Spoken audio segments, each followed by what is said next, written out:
Okay, so I think we should be live. Let me check my settings here.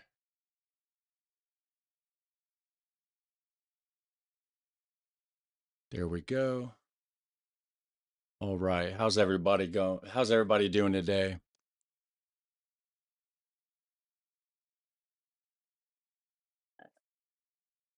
Let me make sure everything's working here.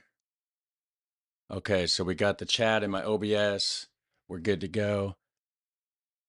Bien. How do you pronounce that? Is it Bean? Like Bien? So it wouldn't be Ben, right? It's like Bean or something. I don't know. Rick79, how's it going? All right, cool. Yeah, so we're definitely live. There's people chatting, which obviously you can chat prior to the stream and everything. So, all right. And got chat on the screen.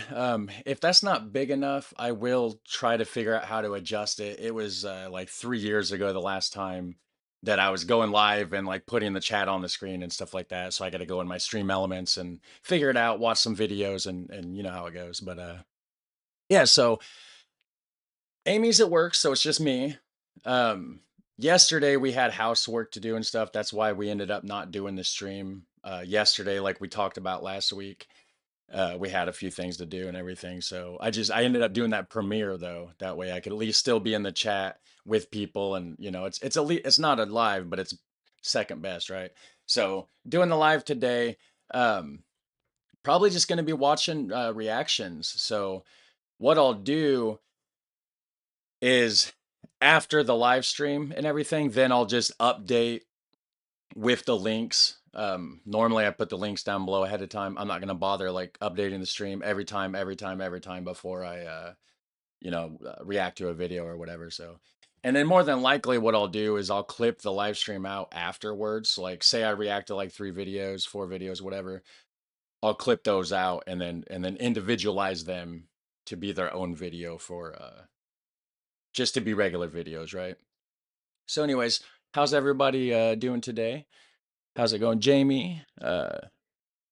Okay, yes, bien, yeah, cool. I was thinking, but I wasn't sure for sure if that's how you pronounce it. Jochen, how's it going, Jamie? Oh, I already said Jamie. Well, I guess you get a double hello. Cool. So, yeah, so I got a few things just randomly in my watch later list. That we're just gonna react to, and one of them is Buncharted. Actually, I think they just posted this yesterday, where it says we went to. I'll just switch my screen there so you can see it. We went to an American diner in the Netherlands, so we're gonna check this out. How's it going, guys? Everybody else, all the new people coming into the stream. Hello, hello, hello. So yeah, we're gonna be checking this video What out does here. authentic American diner even mean when you're in the Netherlands? Okay, so And there will be a link down below after the stream. Like I said, I'll update and everything. And yeah, let's check it out. We're gonna restart it though, of course. And I don't know, do you want me to keep the screen on this style or that style? I don't know which one you guys prefer, but I got them both. what does authentic American diner even mean when you're in the Netherlands? Okay, so today we're heading to an American diner in the Netherlands. It's been on our list for a long time and we're excited to finally check it out. That said, I don't think it's going to be authentic. Maybe it will. I don't know. Let's read some of the reviews. American vibe. Real American burgers. Oh. Drinks could be more American. More ice, bigger. Oh, yeah. Yep. I'm excited. It feels pretty authentic when we walked in there.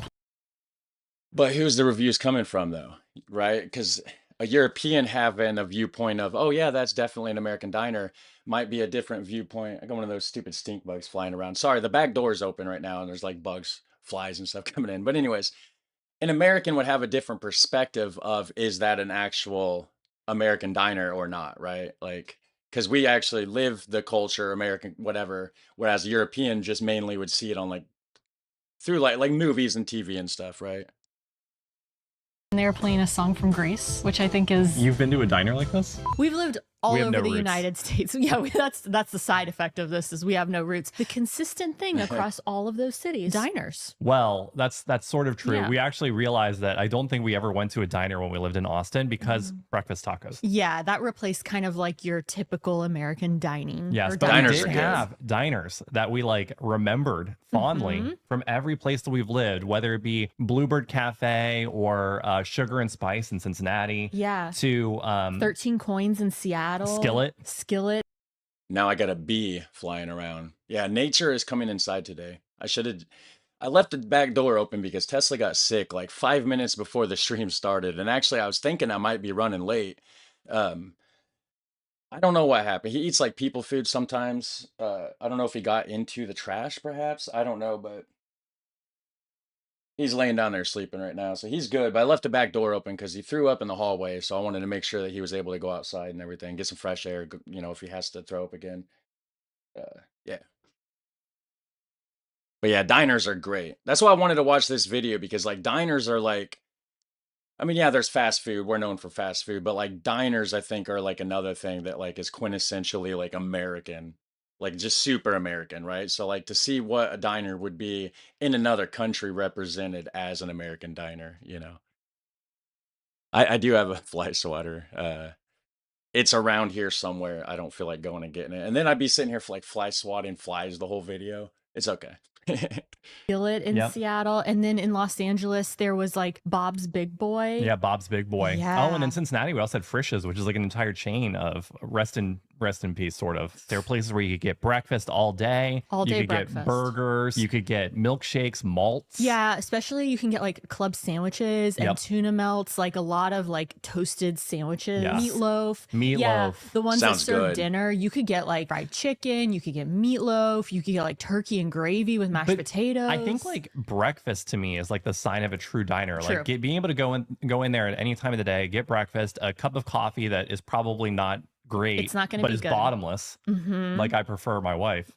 French toast, I think, is like a really big thing. Yeah, pancakes, of Omelets. course. And then sort of like your standard bacon, egg, and toast situation. Yeah. for Whatever, sure. like your breakfast platter of choice. Exactly. Yeah. Okay, so that's basically our Yeah, diners are great. Rick79, thank you for being a channel supporter. That means a lot, actually. I appreciate it. And I need to actually, I need to figure something out, like maybe once a month, once every couple weeks or something, do like I don't know how, like some people don't like members only videos and stuff because then it gets advertised to people that's not a member and it clutters their feed. So like, I don't know. But I've been thinking about maybe doing like a members only video, like maybe once a month or something, but not quite sure. Anyways, I do appreciate it. expectations for today. Let's go and see what it's actually like. Yeah, let's see what this American diner is. It's like a 50s or 60s kind of theme. Holy moly, y'all.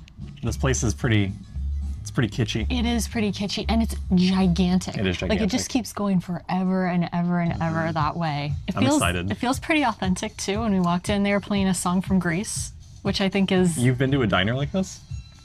This is a kitschy diner even in the United States. Yeah, I guess it is a little. I mean, it's more on definitely the, like leaning into like Americana. Yeah, What's but I kitschy mean, it mean? feels mean, somewhat accurate from the vibe. I mean, as like yeah. a diner in the Netherlands, that's probably what they should be doing. Like you know? even the table. But see, a lot of it, they're like, well, it leans more into like Americana. There's a lot of these diners here though, but they're not all like that. Like a lot of diners are like truck stops is what we would call them because they're on the highway and they're designed, for semi drivers, people traveling, stuff like that. They usually have like a massive parking lot to be able to accommodate like semis and stuff like that, or lorries, I guess you would call them in Britain. I don't know if that's how you would call them in Europe too, but so like you would have a lot of plain style, old style, basic, like that kind of booth and stuff. But then you do have a lot of like the themed diners that do have the 50s, 60s Americana style stuff. And that, I guess that's the main kind of diner that you would see more in like the movies, right? Like Pulp Fiction, they go to that one diner. John Travolta's character, and was it Uma Thurman, I think. Um, stuff like that. Like that's the kind of diners that you do see in the movies, but that's only a handful of them, I guess. That's like the touristy kind of diners, I guess. Maybe that's what they mean by kitschy. I don't really know. Tables and the chairs and If everything. it looked like a diner in the U.S. here, it would just be like, it'd be depressing because it like diners in the U.S. generally don't have a lot of decor. Yeah, they're a little Yeah. like on the worn side, Yeah. you know? It's like my Yeah, wife. just boring. Yeah. So the first round has arrived, and we got the Bitter Kukya's milkshake. And coffee. This is not a bottomless cup of coffee. Yeah. I feel like that's like a staple of diners in the U.S. It This is is your true. traditional Dutch presentation of coffee. Yeah, it is. Yeah, that's one thing that when you go to a diner in the United States and you get coffee the whole time you're there. Like they'll come back with the coffee pot and fill your cup up like however often you need it filled up kind of thing. Like that's part of a diner. It is coming in a slightly larger mug than usual, though. So, also, I went for the Bitter Kukya's milkshake because I just couldn't resist it. Originally, I was gonna get something more traditional, like strawberry or vanilla, but like I can't They pass it have up. like Show them the a list. bazillion flavors of milkshakes. Yeah. Like this is insane. This It's is an wild. insane list. I Like, think there's normally you would just have like bubblegum. chocolate, vanilla, and strawberry. Yeah, maybe like cookies and cream or something Maybe. like that. But Yeah. you can get anything you want. Yeah, if it's a basic diner, you would just have like three main things, right? Like strawberry, vanilla, chocolate. A touristy style themed diner though which is what I would say that's more like. That's not like your standard American diner. Um, but a touristy style diner would definitely have a lot of different kinds of kind of like Steak and Shake, which is a fast food restaurant, but it's modeled after like the 50s and 60s like diner style. And like you go to like Steak and Shake and they got the booth seats like that. They got the black and white tile checkered floors, the outfits and everything that, that they would have used in a 50s or a 60s diner and 30 different kinds of milkshakes. Anything you want here. Popcorn. It is delicious. However, it is definitely more of like an almond syrup mixed into vanilla ice cream. Yeah. But Tastes great, it's though. incredible. Yeah, it's really good. Really, really Yeah, there's good. no bitter cookies in it. No, it's excellent though. Tastes good. Okay, so let's talk about the menu. I think the first thing right off the bat, there's no all-day breakfast. There's no breakfast at all. So that's like, to me, I mean, they all open at 1 o'clock. I didn't expect to see a breakfast, but the lack of like pancakes, waffles, French toast, it's a thing. Like Bacon, any eggs. option. Yeah. But So they made it look like a touristy American themed diner, but without all the core essentials of like what makes the diner a diner. You know what I mean? Like all day breakfast, you go in there at 8 o'clock at night, you're getting pancakes, waffles, fried sausage, fried eggs if you want, or lunch menu. Like it's just all day long because and it's probably because like truck drivers, they drive like a lot of times, you know, 3, 4, 5 states in a day or whatever, right? So a lot of times they're sleeping on whatever random schedule. So sometimes they'll sleep during the day, they'll drive at night to avoid traffic, stuff like that. So when they wake up at 8 o'clock at night, they're still in the mood for breakfast, pancakes or whatever. So then you would be able to go to the diner and get that. But they do have onion rings, which we got. And they also have a bunch of, like, they have nachos, not normal. Carpaccio. Also not normal. They've got a lot of plates that are like the things I think you would expect at certain diners in the United States. Yeah, that's not that out of the Yeah, ordinary. spare rib, steak, chicken, Short fried ribs. chicken. Yeah. And then they've got a bunch of different burgers. And Tons it of was burgers. so difficult not to get the satay burger I know. or the jalapeno chili burger. That one sounds All so right, so they got the good. burgers Got down. something that was more traditional because I feel like we should probably, Yeah. we can't always get the bitter cookies milkshake The machine. point of coming here is to determine That's right. how American is it. Yeah, they also have pizza. Never seen a diner with pizza. Yeah, I don't know about that. This is a staple. Having ketchup. I've seen a few, but it'll be more on like the kids menu kind of thing, like a slice of pizza and fries or something, but not a lot at diners. Ketchup on the table at every table and wondering how it can stay out all the time when the ketchup at your house needs to be refrigerated, but this is very Dutch. The mayonnaise. There's not normally mayonnaise at the table. No, but the ketchup, that's a thing here too. All restaurants have the ketchup out, but they don't necessarily I don't think they leave it out all the time though. I do think they do put it up in the coolers and stuff at night, and then they load the tables in the morning. That would be that'd be a special request only situation. You know what it feels like? Yeah. Like we're inside cars. I could see that. That's funny. Also, I've never seen mayonnaise come in a ketchup type bottle like that here. They could have it. Normally, well, no, I guess they do have the squeeze bottles now, but it's not really the same shape as like the Heinz ketchup bottle that I've seen. I mean, they could have it, but also, yeah, everybody's talking about Pulp Fiction in the chat. Great movie. Haven't seen it in a while though. Great movie. And then there was another, yeah, somebody says, Jamie says Netherlands just have restaurants near the truck stops. Yeah, so here they're a lot of times they're combined. So to be like, and it'll be like gas station, you'll have like the convenience store part of it. Not always, they're not always combined. They're not always combined, I guess. It's just they're becoming more combined as it becomes more corporate, I guess. But they're combining like gas stations with the diners built in, but it's more of a modern style diner restaurant, not the old classic diner. The old classic diner is usually just a standalone diner and probably would also be near a truck stop as well. Most of them, a lot of them. You know, It actually does. it really feels like we're in the movie Cars. Yeah. Or the Cars world that is at Disneyland. I can't remember the name of it. Yeah, it really does feel that Right, way. Cars Land. No, Is it's that, no, it's something called Radiator Springs. Is that what it Yeah, is? Wow, for two people have never seen Cars. Is that right? Yeah, it's good. I'm certain that's something from Cars, though. Okay, so for starters, we're originally only They don't supposed have to kids, just get I onion don't rings, think. but they had jalapeno poppers on the menu. And if you're a longtime Buncharted viewer, you know we love jalapeno poppers. Anytime a restaurant serves them, we will definitely get Yeah, them. I'm really curious if Okay. the onion rings are going to be fried onion mush, because Yeah. that's pretty much all of the onion rings we've had in the Netherlands, except for at the Tide in Tortrax. Oh my gosh, those got great onion onion rings rings. are so good. Okay, I've had those kind of onion rings here before. There's a brand that they sell at Walmart that's like that, where it's like minced onion, and then I don't know what they do if they just freeze it in like a circular shape and then batter it. I don't know how they do it, but no, the normal onion ring would be like the actual ring of an onion.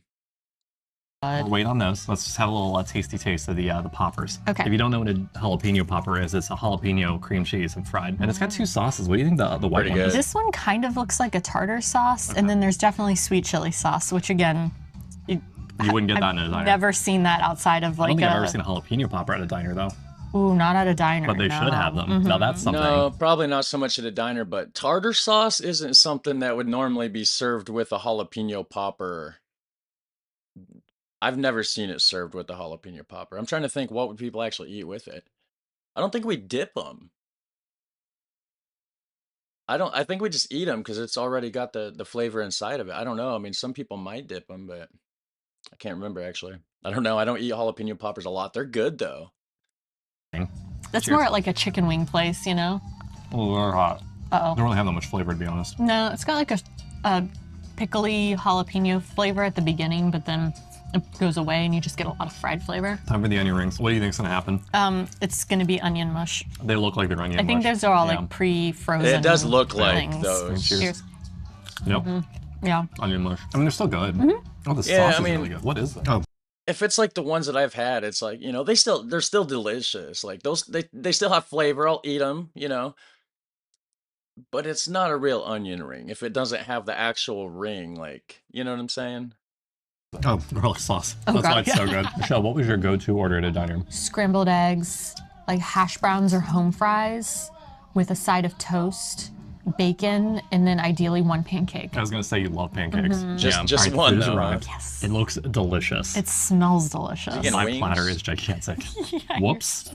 Yours is it's quite large. Thank you. Mine It is quite large. is a little bit more reasonable. I have two sauces with mine. I'm assuming they go with the chicken because they look like one might be a hot sauce and then one's the garlic sauce again, I think. Yeah, maybe like a barbecue sauce. Hot sauce. It's like a Frank's Red Hot kind of situation. But it's like smokier. Shake it up. It's definitely not the glass bottle. No. You know. But I'm not even sure that's like actually a thing anymore. I don't know. It's been over 2 years since we've been in the United States. Yeah. My burger. Pretty authentic. Wait, did he say it should be in a glass bottle? That used to be like the old school bottles are glass, and I think a lot of the restaurants and diners do have the glass. I think it's just it's just a toss up though. Like I think some of them keep it for the aesthetic look of the old style glass bottle, and then other people have updated because you can of course wash them out and refill the ketchup. I don't know how they do it actually.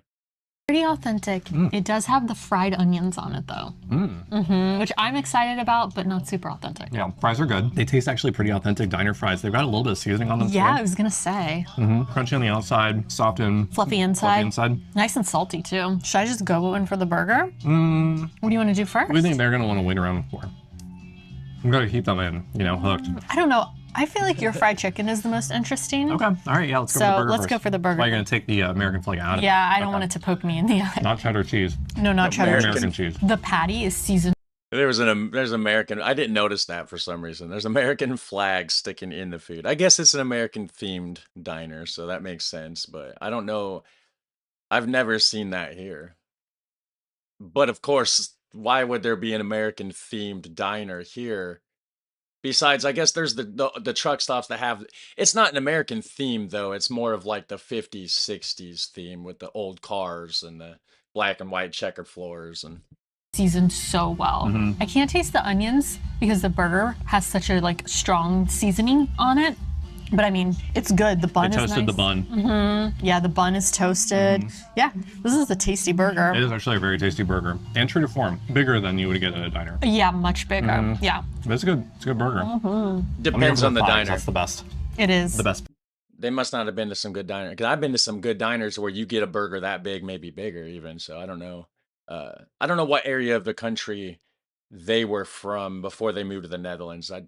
For some reason, I want to say like Ohio. I could be wrong. I don't know, but obviously that's a different state than me. So different diners, different sandwiches. The best part about He's a thigh guy. chicken. It sounds crunchy. It's good. It's crispy. If I'm being honest, it needs 10, maybe 11 herbs and spices. Is it juicy though? Is it cooked well? It is cooked well. It is extremely juicy. They did a great job retaining the, Can I try it? not drying it out. Of course. I'm a- Would you I do wanna the try wing it. or the drumstick? I'm usually a drumstick girl. Okay. I'm a leg girl. Oh, this is a pretty big piece.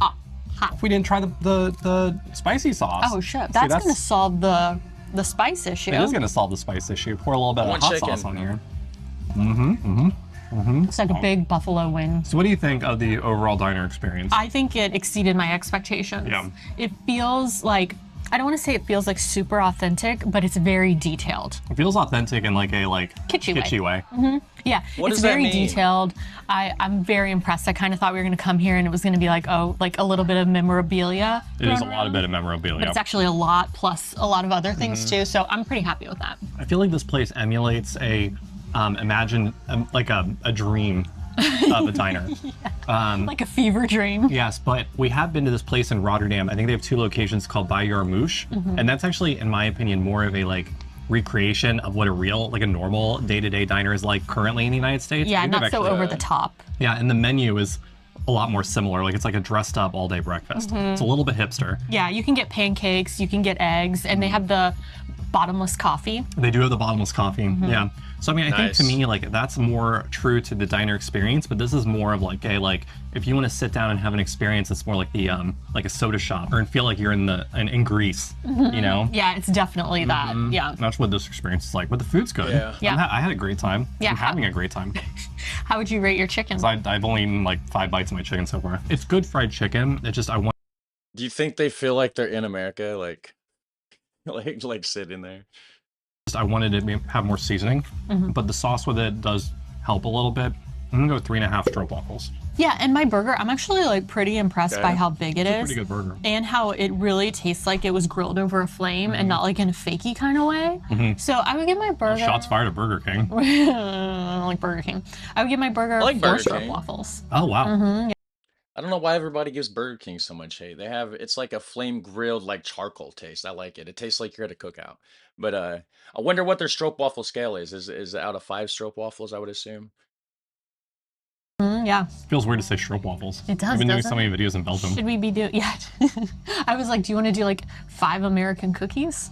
Oh, 5 high fructose corn syrups. I would recommend coming here if you want to experience some sort of like kitschy, like 1950s Americana. Yeah. Yeah. It's a great Or if restaurant. you're in Roosendaal. Just come here. This is actually, like, overall, it's a very nice restaurant. Yeah, it's a nice restaurant. The service is really friendly. Yeah. The food came out fast and hot. Yep. Yeah. She loves it fast and hot. I do. Anyway, I hope you enjoyed this video. But we're not seeing the whole restaurant. We just see like the corner. I don't know what the restaurant looks like. I just know like what just a little portion of that corner looks like. I don't know if they did I miss it in the beginning? No. Oh, I mean they showed a couple. Just that basically. Couple different booths and okay, yeah. Yeah, that's definitely not something you would see here like that. That was basically the end of the video. They were just like wrapping it up and all that good stuff. So, like I said, I will update the thing down below afterwards with like the link to this and stuff for like people watching later and you know all that good stuff. So, let me go back to my watch later list and also go through some of these comments here. Close to Zwol, you have a huge truck stop rest place with restaurants. Nice.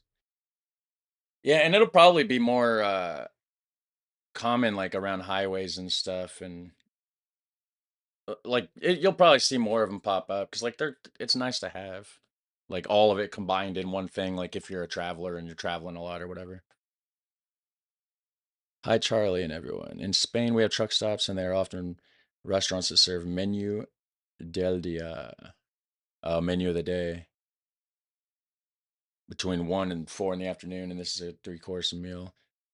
Okay, cool. So they have something similar here. They call them, they just call it like like the special of the day, or like lunch special, and then it'll be like lunch special from like 11 to 4 or something, and they'll do like the same similar thing. So like if the restaurant has like a whole bunch of leftover chicken or something they need to get rid of, then it's still good chicken, they just need to get rid of it, then they'll do like a chicken lunch special of the day kind of thing, discount a chicken dinner kind of thing. All right. Not that patriotic. I'm not that patriotic. I don't think you just don't see restaurants with like the American flags. I know America is definitely overly patriotic. I mean, if I look out my window that's on the other side of my desk, the neighbor has like 3 different American flags. Like one's an actual flag, one's like a wooden painted flag thing. I don't know. I thought he had another one maybe by his shed. Yeah, in his little area, he's got like another flag over by his little there's a lot of people that's patriotic, but like you don't go to restaurants necessarily and see flags in your burgers unless it's going to be that theme, but you don't see that theme here because we're in that country, right? The whole country's that theme.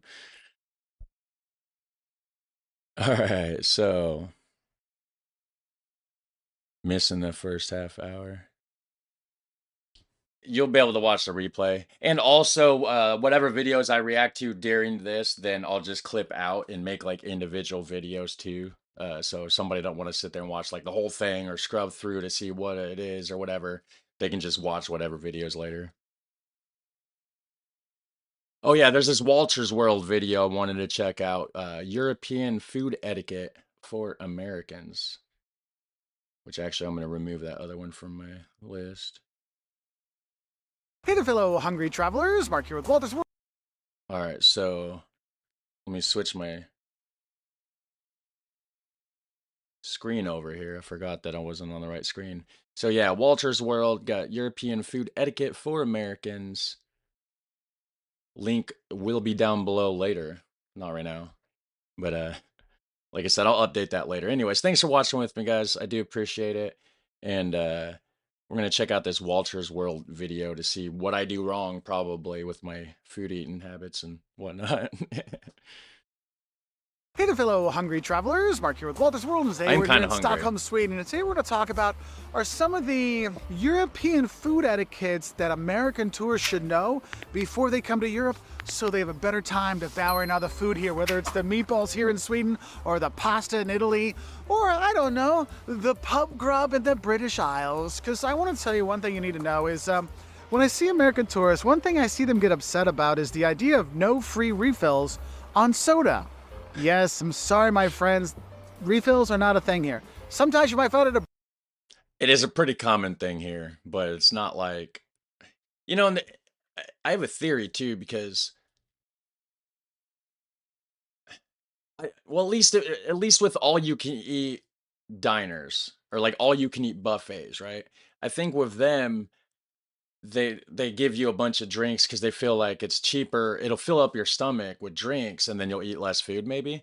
But it wouldn't make sense at like normal restaurants for the most part. But Out at a Burger King here or there, something like that, but in general in Europe, no free refills. So when you get your soft drink, whether it's with your kids or yourself, know that that's the one you're gonna get. You have to pay for each one, which might explain why you don't find so much ice in the glasses and why Europeans don't like all that ice, because they know more ice equals less soda. And I want yeah, that full glass of soda. So that's why number one is the no free refills, because that's where I've seen the most like upset little tourists out there from the US.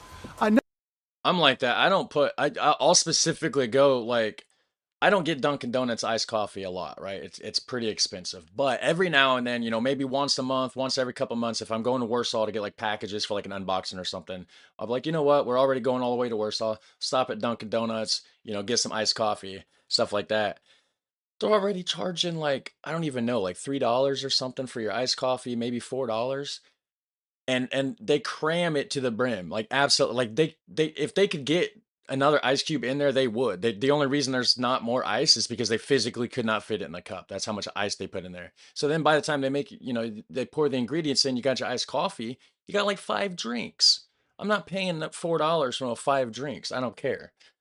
I'll tell them light ice. There's times that I've told them no ice. Like, I want my iced coffee, I want no ice in that sucker. And they're always like, "No ice." They question it like I'm a crazy person, but it's like, "Yeah, no, I don't want any ice in there." Like, if I don't get ice, I get a whole entire iced coffee. If I get ice in it, I get like 5 drinks. That's my logic on it, you know what I mean? If I'm already spending $4. Another thing I think is important for Americans to know is not everything that's on the table is for free. Hey, you go to the US, they put bread and butter on the table. It's free. They put chips and salsa on the table. You eat until you're about to explode and then your tacos come. Not everywhere in Europe is everything free. Now, some places bread and butter is free. Like here, I'm here in Stockholm, So what where do I just they had lunch. They actually had a table. They're like, hey, there's a bread and butter table back there. If you want to get it yourself, it's totally fine. It comes with the meal. Oh, cool. But other places, like in Portugal, you got to pay for that cheese that's on there, that ham that's on there, okay? So just know, not everything could be free that you think might be free, so it's always good to ask. And when you sit down, But where's the stuff at? Is it a separate table? Because if it's a separate table, I would understand and probably know, like, okay, it's something else. Or are they putting it on like my table? Like, if I sit there, do they just put a plate of bread in front of me, and then, like, if I'm tempted to just eat a bit of that bread, then they charge me for the bread on top of my meal? That'd be crazy. Definitely a culture shock. I mean, something that a person should be aware of, I guess, before they go traveling. Because then after they're like, "Oh, I thought that was," because like if you go here to like a Mexican restaurant, for instance, right? And you go there and you're gonna eat some nachos or some fajitas or whatever, normally they'll bring you like chips and salsa, and it's just included in your like, there's no extra charge for it. Like, they probably, I mean, they factor it in, I'm sure, obviously, but they don't directly say, "Hey, this is what we're charging you for chips and salsa." It's just included in your price, I guess, just like if you needed a glass of water, they don't charge you extra for water or anything like that. Just like actual soft drinks or pop or coffee, obviously that stuff you get charged for. But did they ask if you, yeah, so if they ask, then it would make sense. Like, it could be another charge, you know. But that would be confusing if they just put it on the table and then it's like, "Oh crap. If I knew you were gonna charge me $2 for that bread, I wouldn't have took a bite." Like, you know what I mean? sit down, another thing I think you need to realize is the etiquette with water. Now, tap water is going to be fine anywhere you go in Europe, and you can order tap water. It's not a problem. However, a lot of places will ask you, would you like still water or sparkling water? And you might think, oh, no, sparkling I have to pay for. Still water should be tap water. It should be free. No, no, no, no, no. They're going to want you to pay for that. You got to pay for that one. So if you want tap water, you've got to ask for tap water, okay? That will be free. And again, use my sweet example. They actually had them So on the side, what's like, oh, if you want water, just go over. so what's still water then? Is that like bottled water? Right? If he said, hold on, let me go back because he said sparkling water, which is the bubbly kind, right? Or still water.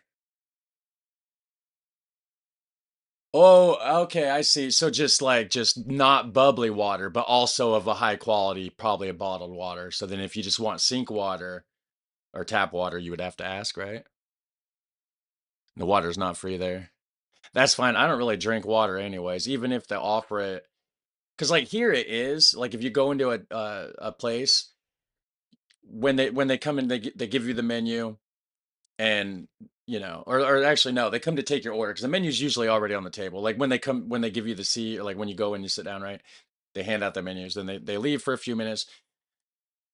They usually come back with glasses of like ice water and then they sit it down in front of everybody and then take your drink order to like what kind of actual drink you want, and then the water's basically just kind of there for like if you're thirsty while you're waiting, I guess, or just like if you just want to just drink water and not have a regular drink instead, I guess. I don't know, but yeah, I mean every culture's different, every country's different and stuff, so like that's good stuff to know ahead of the trip next year so I'm not just over there having all these culture shocks. But the benefit of having culture shocks would also, be I could just do a video about the culture shocks, obviously, that I've experienced once I got there and stuff like that. So, you know, Okay, that will be free. And again, use my sweet example. They actually had them on the side, like, oh, if you want water, just go over there and get it.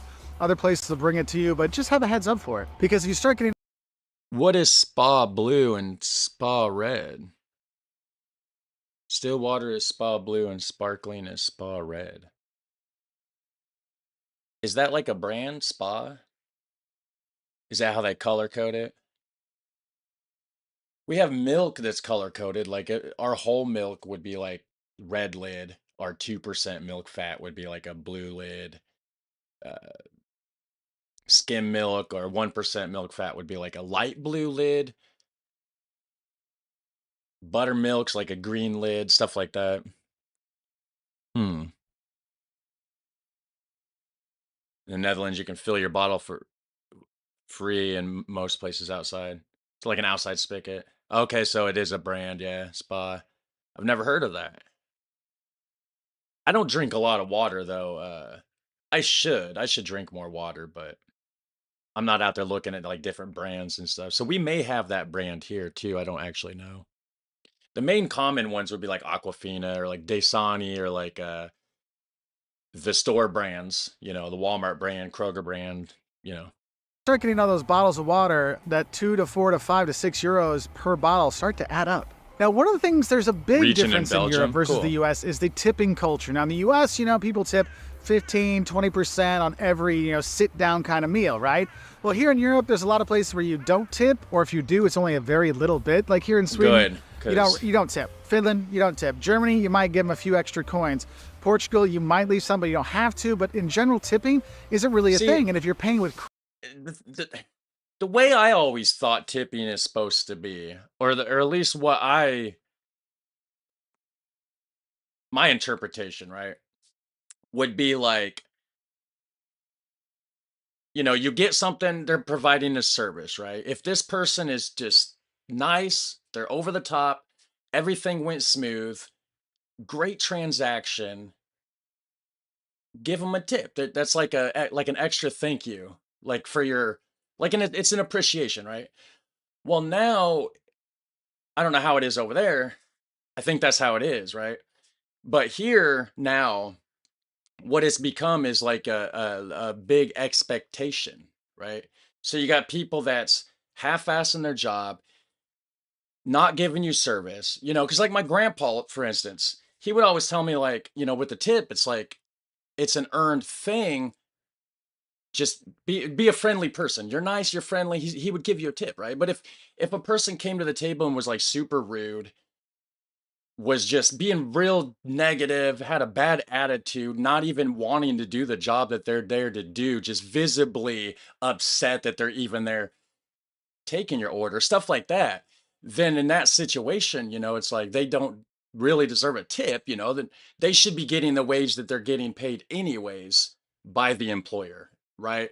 It's not how it is here. It should be different. They should be getting paid the right thing, right? And not have to rely on tips, but it it shouldn't be an expected thing. It shouldn't because a tip is like a bonus, right? If it's mandatory, how is it a bonus? You know what I mean? Like it's almost like people make it mandatory. But like I don't have a problem tipping. I tip, but like don't be grouchy and then just like demand that I give you 15% when you didn't even give me 15% of effort. You know, like With credit card, they don't usually give you a spot to put the number in. So if you do want to leave a tip, because honestly, no one's going to stop you from leaving a tip if you want.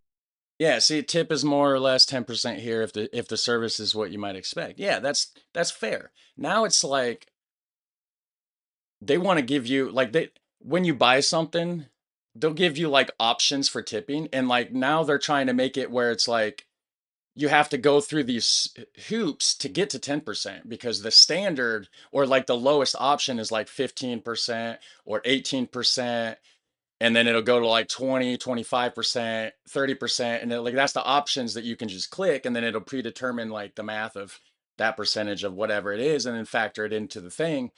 But it's like that's crazy. If you want to, you need to tell them so when they put the number into the credit card machine, it goes into there. But I'll tell you, don't think that your credit card tip will actually go to your waiters here. So it's better to give them cash tips here in Europe versus the credit card thing. Same. But in general, it's not a as tipping culture thing here in Europe, which leads into our And that's the same here. Like when you tip through the credit card thing, if you do it through that, a lot of these companies will take a portion of that person's tip, which I don't think is right.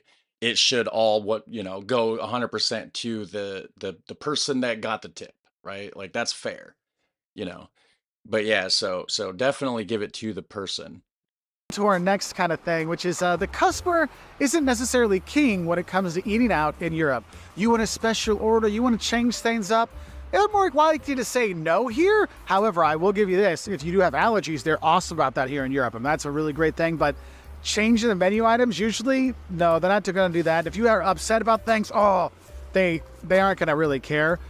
Because service here, they make a good living wage. They make a good Right. wage and they don't depend on your tips. So Right. their service isn't quite up to what you're probably expecting. Now, And that's fair. They're not out there begging for tips, you know? Just do the service. Like I don't expect anybody to go above and beyond at all. But at least do it, right? If you're a waitress, don't come up to the table mad at me because I'm in the restaurant wanting to order food. It's just a standard transaction. I'm a customer, you're a waitress. Leave your emotions out of it. Take my order. You don't have to jump through hoops. You don't have to put on this extra smile or be extra nice. You just kind of just need to do the basic. That's all I expect. Just the basic of take the order. That's basically it. That's all I really need in the transaction. Anyways, you know what I mean? Like, certain places you do get better service. Like I find in Italy and Portugal, the people are very friendly. So that kind of comes across here in Scandinavia. The people are a little bit more distant, more reserved, and that kind of goes in their service. But just know, customer's not king. Okay, just have that in your Right. mind. And one time, all right, so I just want to go through the chat a little bit real quick. Somebody, yes, you don't have to give a tip, but you can. See, that's fair. You know what I mean? I just don't want it to be like if something started as a tip and it's like a bonus thing, then don't like make it like a mandatory thing. And then like if you don't give this grouchy person this 20% or something, then it's like you're the bad guy because you didn't tip. And it's like, how is that if it's supposed to be a bonus in the first place and they didn't earn it? You know what I mean? Somebody said, I don't do mandatory tip. Take it off the bill. Yeah. I mean, that's fair. It's like, yeah.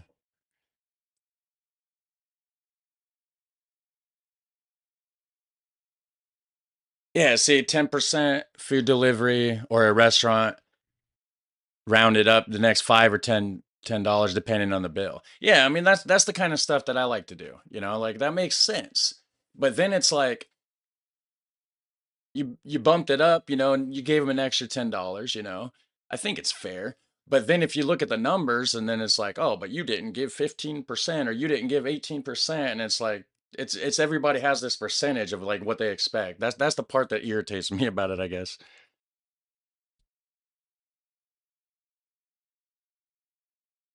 Please look at your DMs. We're trying to invite you for a donaire when you were in Sitar. Oh, nice. Okay, on probably Discord, I would assume. I will check that at some point after the stream and all that good stuff. So, yes, that would be donaires look amazing. I've seen a lot of videos, not a lot, but like enough to know that they look good.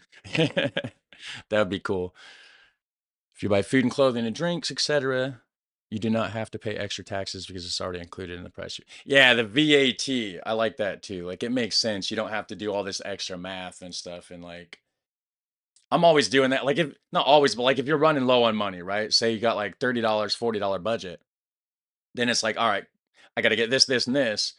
Then you got to figure up like, okay, but there's, and every state's different. My specific state, it's 7%. Not on food though. I believe food is included or something. But if you're not buying food products, it's like 7%. So you just have to factor it in. It just makes it annoying.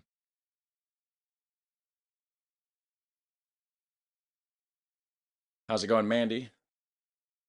Hey, better late than never anyways, right? But you could always like watch the replay after. And I watched the Uncharted video a little bit ago. We're in the middle of the Walter's World 1 now. I'm going to clip these out after, put them into regular videos to upload as like individual reactions. And then all the part like right now where I'm rambling and talking to the camera, I'll probably edit that out so it flows more like a regular reaction or whatever. So that's what I'll be doing after this live stream actually, is working on that after everything processes out and it lets me, because I didn't hit record on OBS, so it's not recording while it's doing it. So I'm just going to have to like download the stream after and then put that into Vinci and cut it up from there or something. So hopefully the quality stays good after I do all that, but we'll see. It's just reactions, so like I don't have to be Hollywood level cinematic necessarily, so it's all good. It'd be nice if I could be that way though. Like eventually maybe my quality will finally get up there. All right, enough rambling. I'm gonna go back to this video. I've seen people get kind of upset with that. Is another thing you need to realize is don't be surprised with how you order your pizza, because in the US, if you order a pepperoni pizza, it's a pizza that just has pepperoni on it. That's it. However, Yeah, but the thing is pepperoni is not Italian. I'm pretty sure pepperoni was invented by a guy in New Jersey. Possibly had Italian ancestry. Maybe he is an immigrant from Italy or something. I can't quite remember, but pretty sure it's something to do with New Jersey, not Italy. US, if you order a pepperoni pizza, it's a pizza that just has pepperoni on it. That's it. However, I remember when I lived in Finland and I ordered a pepperoni pizza and it came with peppers and tuna fish and slices of salami. And I'm like, what's going on? Just realize your pizza might have a name to it that has different ingredients. So read the ingredient list. And that goes for a lot of things you think are traditional foods. Like I remember one time one of my friends, she got a tomato. Hold on. What is this? Flammacuccia? And that goes for a lot of things you think are traditional foods. So that's just like a flatbread. I mean, I can tell it's not a pizza. I'm not that dumb, Walter. Or Mark, I guess is his first name. I get corrected by that all the time. If John's watching, I don't know if he is. I haven't seen him in the chat, but he would say his name is Mark. He'll remind me every time. That's funny. But anyways, and if you're watching, John, how's it going? Thanks for the reminder. I did remember this time after corrected myself. His name's Mark. But yeah, I'm not that dumb. I would know that that's not a pizza because there's no pizza sauce on it, right? But it does look good, whatever that is. It looks good. I mean, it looks like, I can't tell, but maybe some mushrooms on there, some sort of mozzarella or something, and maybe ham slices. I don't know. Foods. Like I remember one time one of my friends, she got a tomato salad. Now, having lived in Europe and having lived in Portugal where this was, I knew that a tomato salad was literally just cut up tomatoes. She thought it was like a lettuce salad with some tomatoes and she had tears in her eyes. So just make sure you realize that the nomenclature. Now that looks more like a pizza. Also, thank you, Mandy. I appreciate it. Great to see you doing well. Yes. I had to wear it. It's a comfortable shirt too. That definitely looks like a pizza. Well, I don't know. I mean, the more I look at it, the more I can tell that it's not actually, that's like whole little tomatoes and like, is that olives? Yeah, that's more of just like a flatbread, I guess, because there's no sauce. Nomenclature is very Looks important that good. you read all the things there. Now, one of those things I love and hate about going out to eat in Europe is the idea that, well, eating out isn't a marathon, which is awesome. You're there to enjoy. You're there to eat. You're there to talk with your friends. It's much more of an experience than Yeah. a rush to shovel down all the food and get the next table and get the tables turned over. So And that's what I like about, so like, okay, so in America, a lot of people is like, rush, rush, rush, fast, fast, fast, eat, quick, quick, quick. But not all people, right? Italian Americans, like they're still American, but like the ones that have like Italian ancestry, right? Like they're big on like family meals, stuff like that. People from down south, like Virginia, West Virginia, Kentucky, Alabama, kind of stuff, Georgia, right? Um, they're still big on like big family meals and like it's a whole experience. Get together, eat all the food, talk, enjoy it together, and all that kind of stuff. And I don't know if that just is, a cultural, regional differences because I mean everybody from here came from Europe, obviously back in the day, but isolated in different areas of the United States. So I think a lot of places down south kind of retained that part of Europe, whereas other parts of the United States kind of lost it or whatever. So if you have a table, you have a reservation, no one's going to rush you. But that Oh, can be half frustrating when you mushrooms. want to order, like, hey, could I order or could I get the bill? Those kind of things you need to realize that it takes a longer time. So if you're in a hurry, make sure you let them know, hey, I've got a theater performance I got to go to. We got to go catch a train in a little bit. So they kind of go a little bit faster because that's where I see. But if you're in a hurry, don't go to a sit down restaurant. I've always, it's like anytime that I'm out, if I don't have time, it'd be nice to go to a sit down restaurant and get a nice quality meal, or at least better quality than you get at fast food. But, if you're in a hurry, that's what a fast food kind of place is for. Don't go to like a regular sit down restaurant and then complain because it's like that here too. You're not going to go to a sit down. I mean, maybe sometimes during the day, if they're busy, sometimes they'll kind of try to rush it, to get the next table in because they do work on tips. Um, but back to what the reaction earlier about diners or whatever. That's what I like about diners. Diners are more slow. They're not rushing you out the door. It's more of just, enjoy your food at your own pace. And it's great. Where I see some people get upset because I'll see them looking around. Where's that waiter? I want to get my bill. I want another beer. What's going on here? It's just things are a little bit different. And I know it kind of goes on with that customer is not king, but I think the marathon versus the sprint when it comes to eating and the experience of eating is important to note the difference. And that's why when you go to a restaurant, you see that a table has a reserve sign on it and it's relatively early in the evening. You might want to ask them, hey, when is that reservation? Because a lot of times they only have one reservation for the day. They only have one happen in case people go too long. And they're like, oh, the reservation's at 9 o'clock. I'm like, well, it's 6 o'clock now. What if I promise to get my whole family, we'll eat and be out of here within an hour? And we'll be out of here by 7, so you have 2 hours like to make more money off. It looked like Bernie Sanders for a second. I don't know why. Before he smiled with the guy right there. And be out of here within an hour.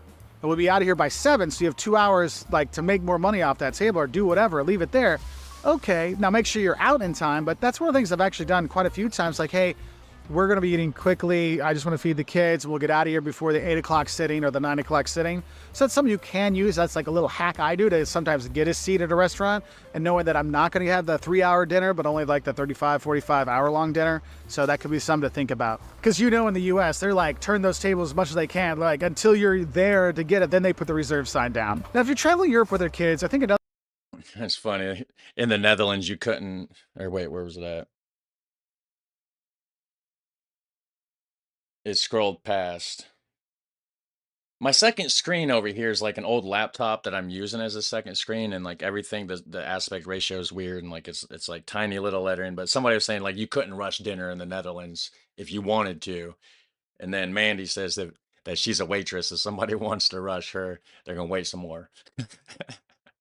That's awesome. I think another important thing to mention in terms of the food etiquette and going out to eat is don't really expect a kids menu. Now, some places it's getting a bit better. Like if I'm in the UK, I'll see a kids menu here and there. Even in France, I see it pop a little bit. but a lot of places there isn't a kid menu. Now you can ask them to make a smaller portion of a meal that's on the menu for the kids. Now there's no guarantee they'll give you a smaller price, but they'll give you a smaller portion size. That's one thing I think is important. Well, then I'm getting the whole portion. If I'm paying the whole price, I'm getting the whole thing. And guess what? If my kid can't eat it all, I'm gonna scoop some of those potatoes onto my plate because I'm a big boy. I can eat them. It's important to realize like the sharing aspect of things with your kids, because yeah, getting the dino nuggets, it's not going to pop up on the menu. Okay, maybe it does somewhere. I'm sure some of the comments are like, well, I had dino nuggets if he chins at this barbecue place. Ain't Yes, it nobody can trying happen, to eat but in no general, dino nuggets It's at a little bit restaurant. tougher. And I think going along with that kind of serving size idea, Although I will say, dino nuggets, I don't know what they're doing to that chicken, but it tastes pretty good. I know it's ultra processed, super unhealthy, more than likely. Uh, Definitely marketed for kids. I've had them before. They're pretty good, but I'm not trying to go to no restaurant and look for dino nuggets. yeah, I don't think you have to realize in Europe, the serving sizes are much smaller. You might understand why they are a lot smaller than we Americans, because the serving size just aren't meant to feed an entire army for the week. They're meant for that one meal. Like I'm here, I had my meatballs and mashed potatoes and lingonberries with cucumber stuff. It was a perfectly portioned meal that I'm like, oh wow, I feel I'm not full, but I'm like perfectly satisfied. Like satisfied is the greatest way to talk about food when you're in Europe. You're so satisfied afterwards, but I don't feel like I'm going to explode and blow up. Like when you go out and eat in the US, it's like, my God, how do I take it all home? And that's one thing you need to realize. But the thing is in Europe, they're walking more too, so they're not trying to stuff themselves that full and be that uncomfortable when they're walking. Where an American's like, oh, I ain't gotta walk nowhere. I'll get in my big old truck and drive somewhere. You know what I mean? Need to realize is it's not as much of a like portion size that you're going to be sharing between two people. Some places it is, but not all the time. Okay, but it's more smaller sizes, also smaller drink sizes. Even Looks if you go good. to fast food places, when you're thinking I'm going to get a large Coke, Whoa. sizes, that? also smaller drink sizes. Even I thought that was a ham slice at first over that because I seen the pink, but judging by the texture in there and then what looks like maybe some jam or jelly in this bottom layer, that's some sort of dessert. And this roll looks pretty good too, or is that some sort of pretzel? I can't tell if that's chunks of salt on a pretzel or if it's like sugary crystals on a sweet roll.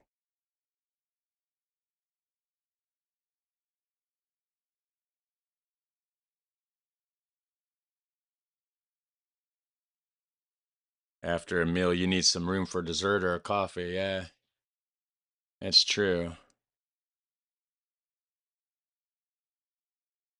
The cake, huh? What about that roll?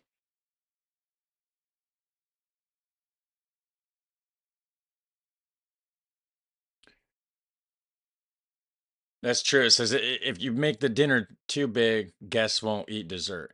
That's pretty true because and a lot of times you don't have money for dessert anyways, so it's like, okay, well, I've already ate all this, this massive portion size. I'm full, so it's like, okay, I don't have room for anything, and then you start seeing the numbers. When you're hungrier, the price is more justified, right? Once your belly's full, then you go back and look at the price of that cake and you're like, you know what? I don't think I need that cake so much. I can deal with what's already here in my belly. Sugar crystals, sugar and cinnamon. Okay. That's what I was saying. That would make more sense because there's a cake there. Unless it's together, you got the bagel to eat first, then the cake to follow. But okay, so a sugar cinnamon bagel looks pretty good. if you go to fast food places, when you're thinking I'm going to get a large Coke, the large Coke is probably the size of a medium Coke in the U.S. So be aware of that. And also one thing, this isn't in every place. Like here, you wouldn't see that in Sweden, but in some places in Europe, the idea of a shared table. I know living in Portugal, if anybody ordered anything, your friends would come and like try some of it. Like they wanted to try it. And they wouldn't even ask. And that's where I saw some people like, what the hell? Like my students were like slapping people's hands down. I'm like, no, that's kind of normal sometimes here with friends and stuff. And that's how it can be with like a Southern family. Like what I was saying, like not everybody in the United States, but like Southern hospitality, like Southern friendliness. That's how it would be. Big family events, this and that. People kind of sharing food like that. And hey, you should try this. And hey, let me try one of those and stuff like that. But you don't see that like not everybody around here. I'm not in a southern state or anything, just southern people. I got southern family and stuff that, have that more hospitality, friendliness about them. Whereas a lot of other people around here that's been more in the northern states or whatever, for whatever reason, can be a little bit more cold. So be ready for possible sharing of food that you didn't realize was going to be there, which can be good because then you can try the other stuff, but don't go overboard because the portion sizes, like if you eat half their pizza, that's not cool. Okay, not cool. That's not cool anywhere. Well, Now, another thing duh. I think is important in terms of the etiquette is how you pay. Now, Yeah, nobody does that here either. You don't like, hey, let me try a piece of that, and then you like, let me, and then you take like half of their food. That's not. No, we're courteous. Like you take a small amount to try it, but leave them like 90 something percent of whatever they had left, right? getting the bill's at the end, but you'll notice that getting the bill in different places, sometimes it's straightforward. Some places you pay beforehand.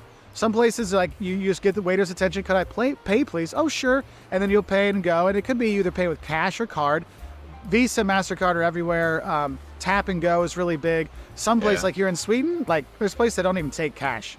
But there's other places I've been to, like in Germany, where they only took cash. So you got to be careful with that. Know what way you can pay, because you're coming with your Discover card and American Express. Your eating options are very, very limited. And just in general with the bill, it can be a true cultural experience. I'm gonna get a Revolut card. It's used all over, which I have one that I got for this address, but I have a place that we're gonna be staying for a couple days. I got to make sure it's cool with them to use their address to set it up. But if I can get one, if I can get a Revolut card from a Dutch address, then I can get the discount on the NL Flex Pass or something like that, where I could save like 40% on like trains and stuff like that. So I got to figure that out. We got like 6 months to do it. So Experience. Like in Greece, if you ask for the bill, they're like, "Oh, you don't want anything more? Do you want a coffee?" Like, "No, no, I'm okay. I need to go. Can I get the bill?" "Sure, sure." And then they show up with like a coffee anyway, and then they bring some yogurt and honey for you, or a little cake, or of course a shot of ouzo. And you're like, "I wanted to leave like half an hour ago, and they keep bringing me stuff." Yeah, that's all free at the end. But then they're like, "Okay, now you can pay." But it is an experience when you're paying at different places, whether it's trying to get the waiter's attention to let them know that you're done, or waiting to make sure you have your coffee. I mean, it's a thing, and so don't get frustrated, because that's where I see or wait, what is that? The French flag and the Italian flag? waiting to make sure you have your coffee. I mean, it's a thing, and so don't get frustrated, because that's where I see tourists sometimes get mad. Is they're like, "I wanted to leave because I asked for my bill and it's time to go. Now I want my bill," and then we didn't leave for another 30 minutes. That's more of a thing here. It goes to that like marathon versus sprint when it comes to eating. Now, for my vegetarian and vegan friends, I'm going to tell you right now, you have way more options here in Europe. Whereas, like in the US, I find sometimes there's like, oh, there's a vegetarian option on a menu, and maybe there's a vegan option, maybe, but usually you have to go to like a specialty restaurant for that.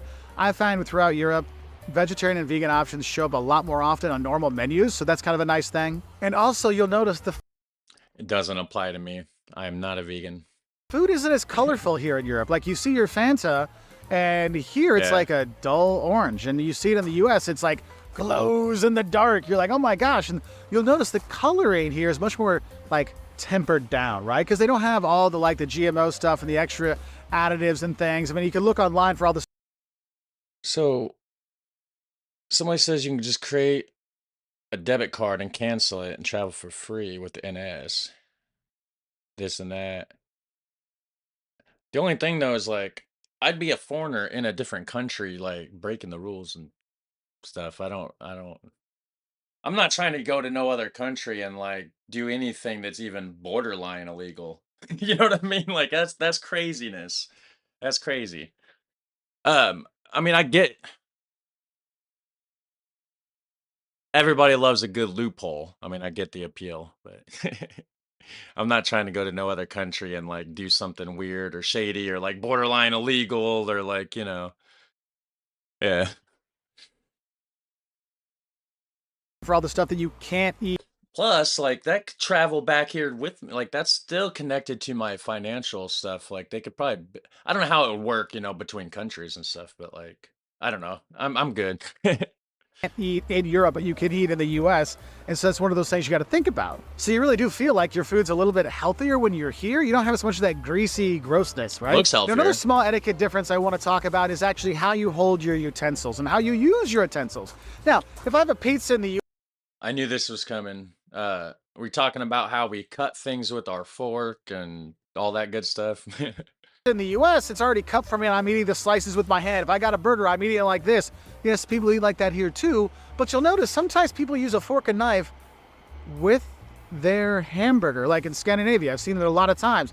With pizza, you go to Italy, you're like, wait, they don't cut it in a slice like the triangle stuff? Well, you can get buy the slice, but most of the time you're cutting it with a fork and knife, you have that. But also it's how you hold the fork and knife. I thought you just fold it.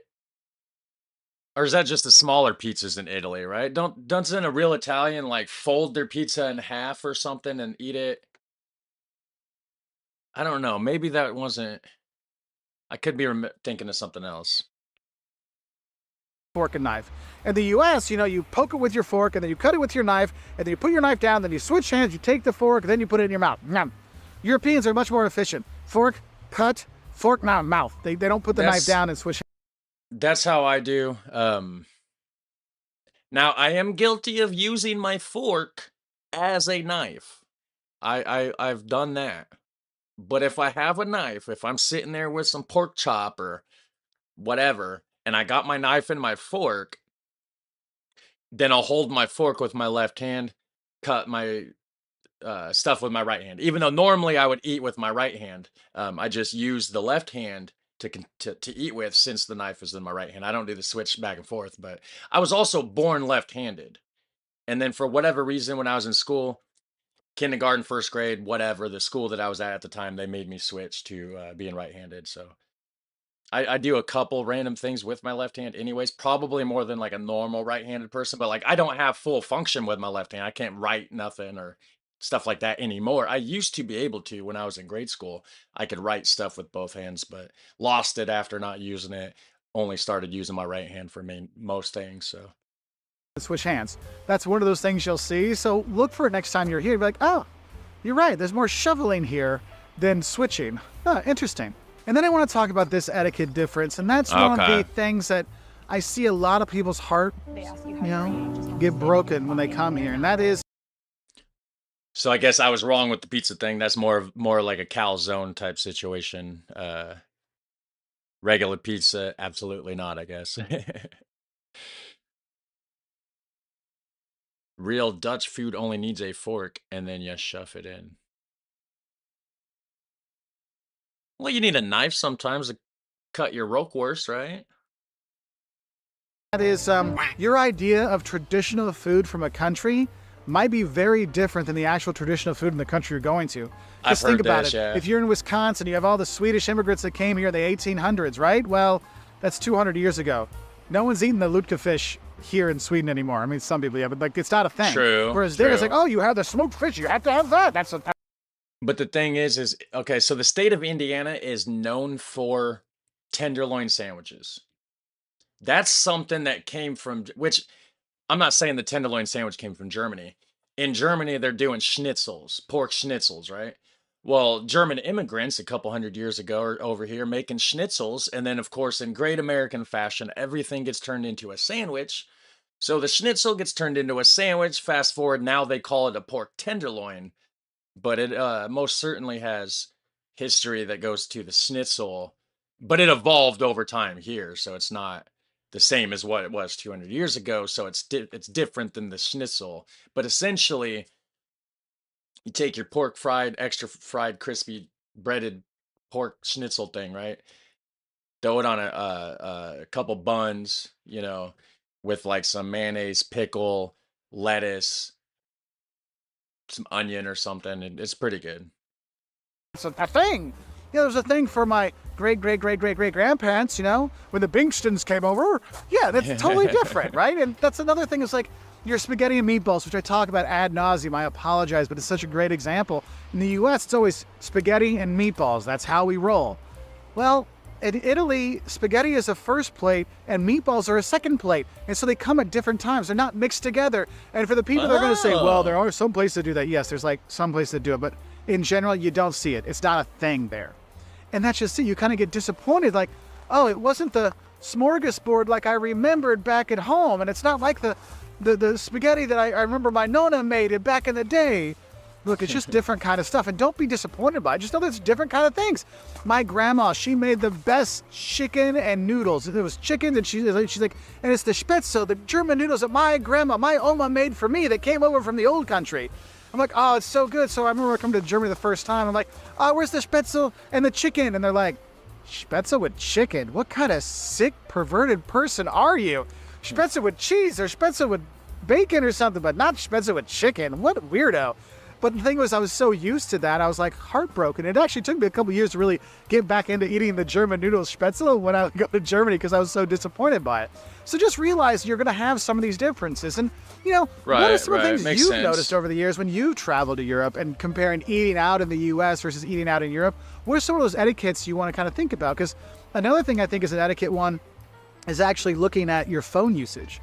Here in Europe, people don't stare at their phone while they eat. They're more interacting with people. Now, they'll look at their phone occasionally. I'm not saying they don't do it, but you'll see that people are more interacting while they're eating versus sitting on their phone, doom scrolling, or, you know, it's a family of four and everyone's on their phone. You don't have 'Cause that it's as a- much here. it's So a that's a nice thing. little thing, too. So what are those little food etiquette differences you've noticed over the years in your travels? Let us know in the comments below. I know my spaghetti that I make is absolutely nothing like anything even close to an Italian spaghetti, but I know it tastes good. The way I cook food, though, I don't really like follow rules anyways. I just basically like mix things together that I think will probably taste good. Most of the time it does, sometimes it don't. Uh, when you're just kind of mixing things together with just some random ingredients that you have in the kitchen, you don't feel like going to the store. It's hit or miss. But I've came up with some good stuff before. All right, let me go back to my watch later list over here. I'm gonna have to go get a little bit of coffee here in a second too.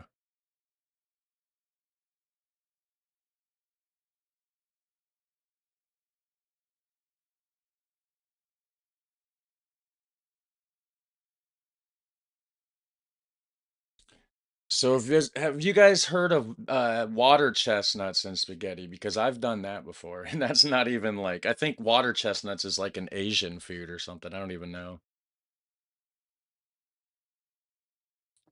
But diced up really, really, really small, just to give like a little bit of like a crunch and like some texture in the spaghetti. I put it in chili before too.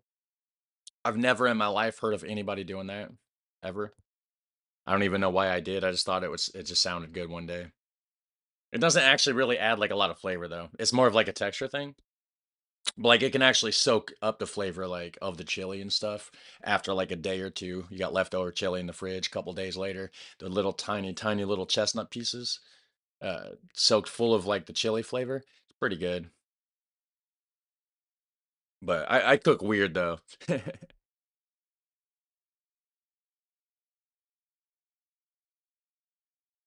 Yeah, two different stand pots. Yeah. Well, I actually wasn't sure. I thought that that was just the way you do it. I wasn't sure. Like I didn't know that it was complete separate, right? I seen the one with the carrots and I seen the one with the kale or whatever, right? And I think they both have onions with it, but I just combined it all together. It was delicious. I don't know why you guys aren't eating it like that anyways.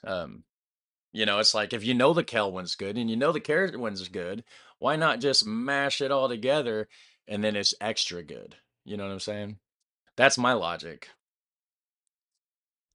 It's just like math, you know. If you know two is, and then you got two and then two and two makes four and four is a bigger number and you're going for something bigger, which bigger would be the same as like better, tastier, you know. I just combine it together, ultimate flavor. It's delicious. Only the carrot ones have onion. Okay. Yeah, yeah. Well, you should do your kale with onion. It was pretty good. And the carrot. All three.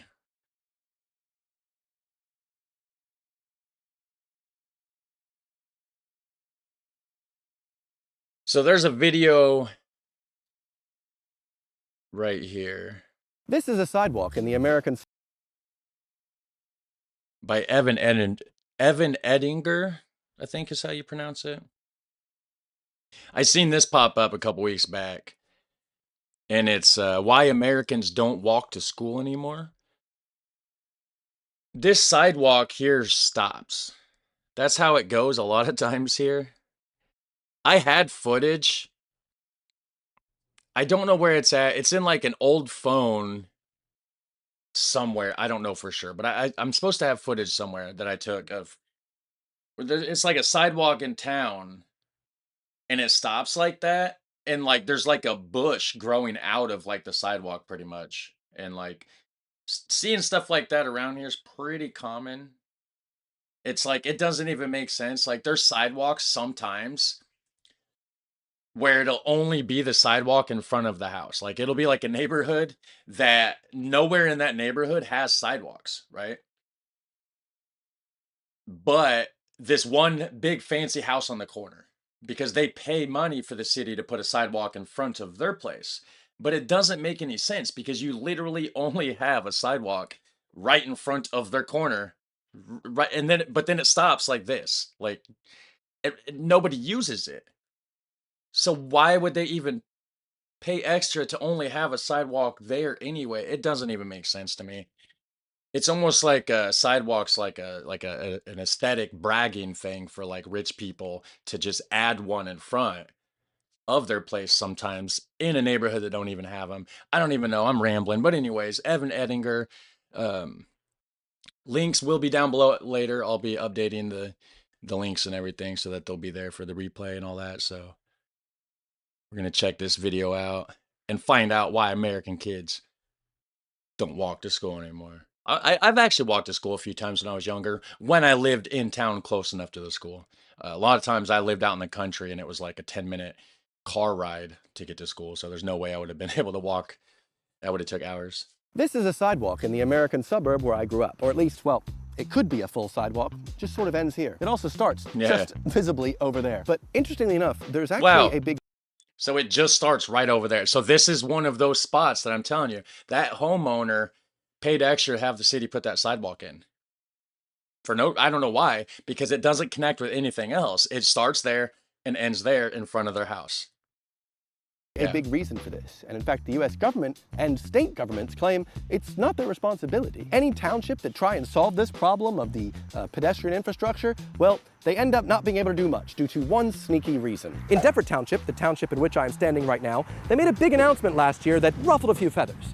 They said if your student lives within 2 miles of their local school, they will no longer receive free public bus services to the school. They have to walk. This sounds like a reasonable request if you're used to more British or European roads, but here, oh my God, the reaction was so immediate and so fierce, the school district completely scrapped the plan within a few days. My name is Evan Edinger, and welcome to my hometown. Today, I'm going to be taking you on a walk from where I grew up to where I went to elementary school to show you why Americans don't walk to school.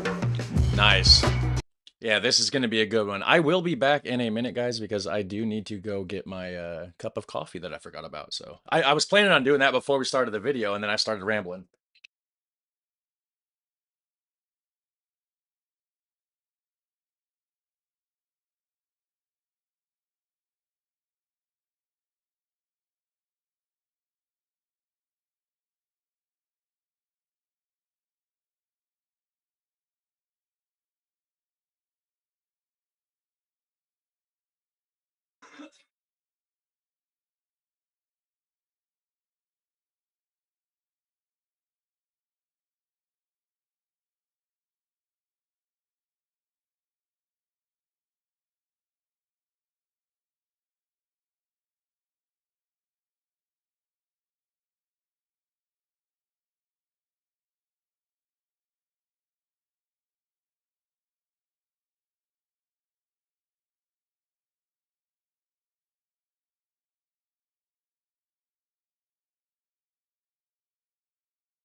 Delicious.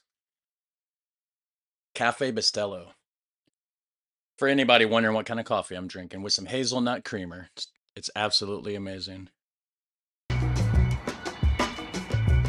Hey, pizza sounds good. This is my family home. I grew up in this small home here in Deptford, New Jersey. Lived in it for the first 14 years of my life. I had to go to school, an elementary school. I live very close to the elementary school, just about a mile or 1.5 kilometers or so to get there. Okay. But I was never really allowed to walk. I had to get the school bus. So I figured, You know, the thing where he said I was never able to really be allowed to walk, I had to get the school bus, right?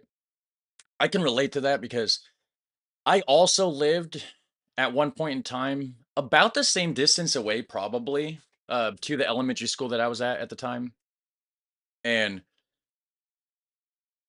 I was also unable to walk because I was deemed too young, even though, in Europe and stuff like that, you got, 5, 6, 7, 8 year olds walking to their school or whatever, but the infrastructure is more safe in Europe. It allows for it. Here, it's a little different. We're going to find out, obviously. I know, I haven't seen this video. I know the kind of stuff he's going to point out. It's not safe walking here. There's parts where there's no sidewalk at all. There's parts where the road's going to be way too narrow. There's curves, right? I don't know the geography specifically where he's at, but like, you got like a bit like a curve around this way, and then you got like a bunch of untrimmed bushes and trees and stuff like that where you can't see around that curve, with no sidewalk, speed limit of 35. Half the people driving ignores that and drives faster. If it's early morning, say it's foggy out, right? It's dark. They can barely see, outside of where their headlights are, and going around a turn, it's just not safe, right? So like a lot of times parents aren't comfortable with the children walking to school here, even though they're that close, until the kids get a little bit older, and then the rest of the world looks at it like, oh, well, we're babying our kids, which, yes, in a way, but at the same time, the infrastructure doesn't accommodate for the same exact allowance or like freedom to be able, it's just not as safe to be as free here, even though it's supposed to be a free country. It's that's a whole nother story. But anyways, yeah. let me just take you on my walk that I would do if I were allowed to walk to school. Let's do it. This is Naratican Apartments. It's quite a nice little development. I wasn't actually a part of it. We were like the one holdout family that had the land from ages ago. There's lots of trees, there's lots of people. It's a really nice, safe place. But you might have noticed something pretty important seems to be missing in this safe little development. Sidewalks. Sidewalks. There are no sidewalks anywhere here in this nice No. development. Interesting that, isn't it? I have to just walk on the road. There's not really much space here for me to walk, and it's not. And that's the thing too, like, yeah, you're just forced to walk on the road, and that's a pretty wide road. I mean, that's actually not bad. I've seen worse. I've seen very narrow roads that's very closed in because the trees, everything's just like right there by the road, so it doesn't give you much, to see like around curves or whatever. But It's not really comfortable, There's poison ivy all over this town, so I don't really want to get that as a kid either. Thankfully, it's Labor Day, so this street was not busy. Oh, but now I'm about to go to Highland Avenue. thank you, Mart. T-shirt, yes. I am doing well. A lot of people might just be very used to America the way it is right now, and they're just like, well, this is how it's always been. Actually, no. There was a study that found that in 1969, about 50% of school children walked to school. And the number is much higher when it came to children that were living within a mile of their school. However, if you look at the data from recent times, that number's dropped to 13%. That's insane. Yeah. Only 13% of school children are walking to school. And when you know the reasons why, it's not safe, it makes sense. Not just that, in the 70s, there was also this big stranger danger scare in America, and so a lot of parents were scared of letting their children out of the house walking anywhere because the strangers. And so that stigma against strangers, against going outside, prevented a lot of kids from naturally going out walking, and fewer people walking, less walking infrastructure. So the reason I started walking, because I got to the point where I was a little bit older. I was old enough where I was able to, and it was faster for me to walk home than ride the bus. You know what I'm saying? And there was a TV show in the morning that I would watch. I don't remember what it was. I think it was like Garfield and Friends or something that I was always like, at the time, like I just loved that cartoon, right? And I was watching it in the morning. Well, I was always like in the middle of an episode when the bus would show up to take me to school. So once I was able to walk to school, I was so excited because I could finish my episode. I had time now to finish that episode and then walk to school and even get there before the bus or whatever, because the bus has to do all this and pick this person up and go this way and go that way and all that. And I could just walk right there. It was nice. As you can see right now, I'm actually walking in the emergency lane. Back when I lived here, this emergency lane didn't actually exist. This was all just one big road. Very recently, they've converted this into a bike lane. A bike lane. This little dim white line, that's gonna protect the cycles. Yeah, no. You can't just put one bike lane up and expect people to bike. You need to have a network, similar to pedestrian stuff. And take note, I'm currently just walking on the road. There is no... Just like the sidewalk thing, you can't just have one little piece of sidewalk in front of one person's house in a neighborhood with nothing connected to it and expect somebody, like, what are you supposed to do? Just go to the sidewalk and just walk back and forth on the sidewalk? Like, what's the point? At that point, what is the point? There's no separation for me, and I'm a 35-year-old adult. I can do this. I used to do this walk all the time without my parents' permission to go to the library to play some RuneScape, but it's just crazy that this entire area can't afford a single sidewalk. Right. Here we go. This is the first chance when I can kind of walk in the grass for a little bit. This is nice. I'm under a tree. There's a nice bit of greenery there. I'm finally able to avoid standing in the road where a lot of drivers will just absolutely book it down this road. This road says 25 miles an hour, but no one actually does that. No one goes 25 down here because there's... What I was just saying that earlier. Like, yeah, you got a speed limit, but like, ain't nobody following it. I mean, some people might, some might, but you cannot trust whatever that speed limit says. Don't trust it.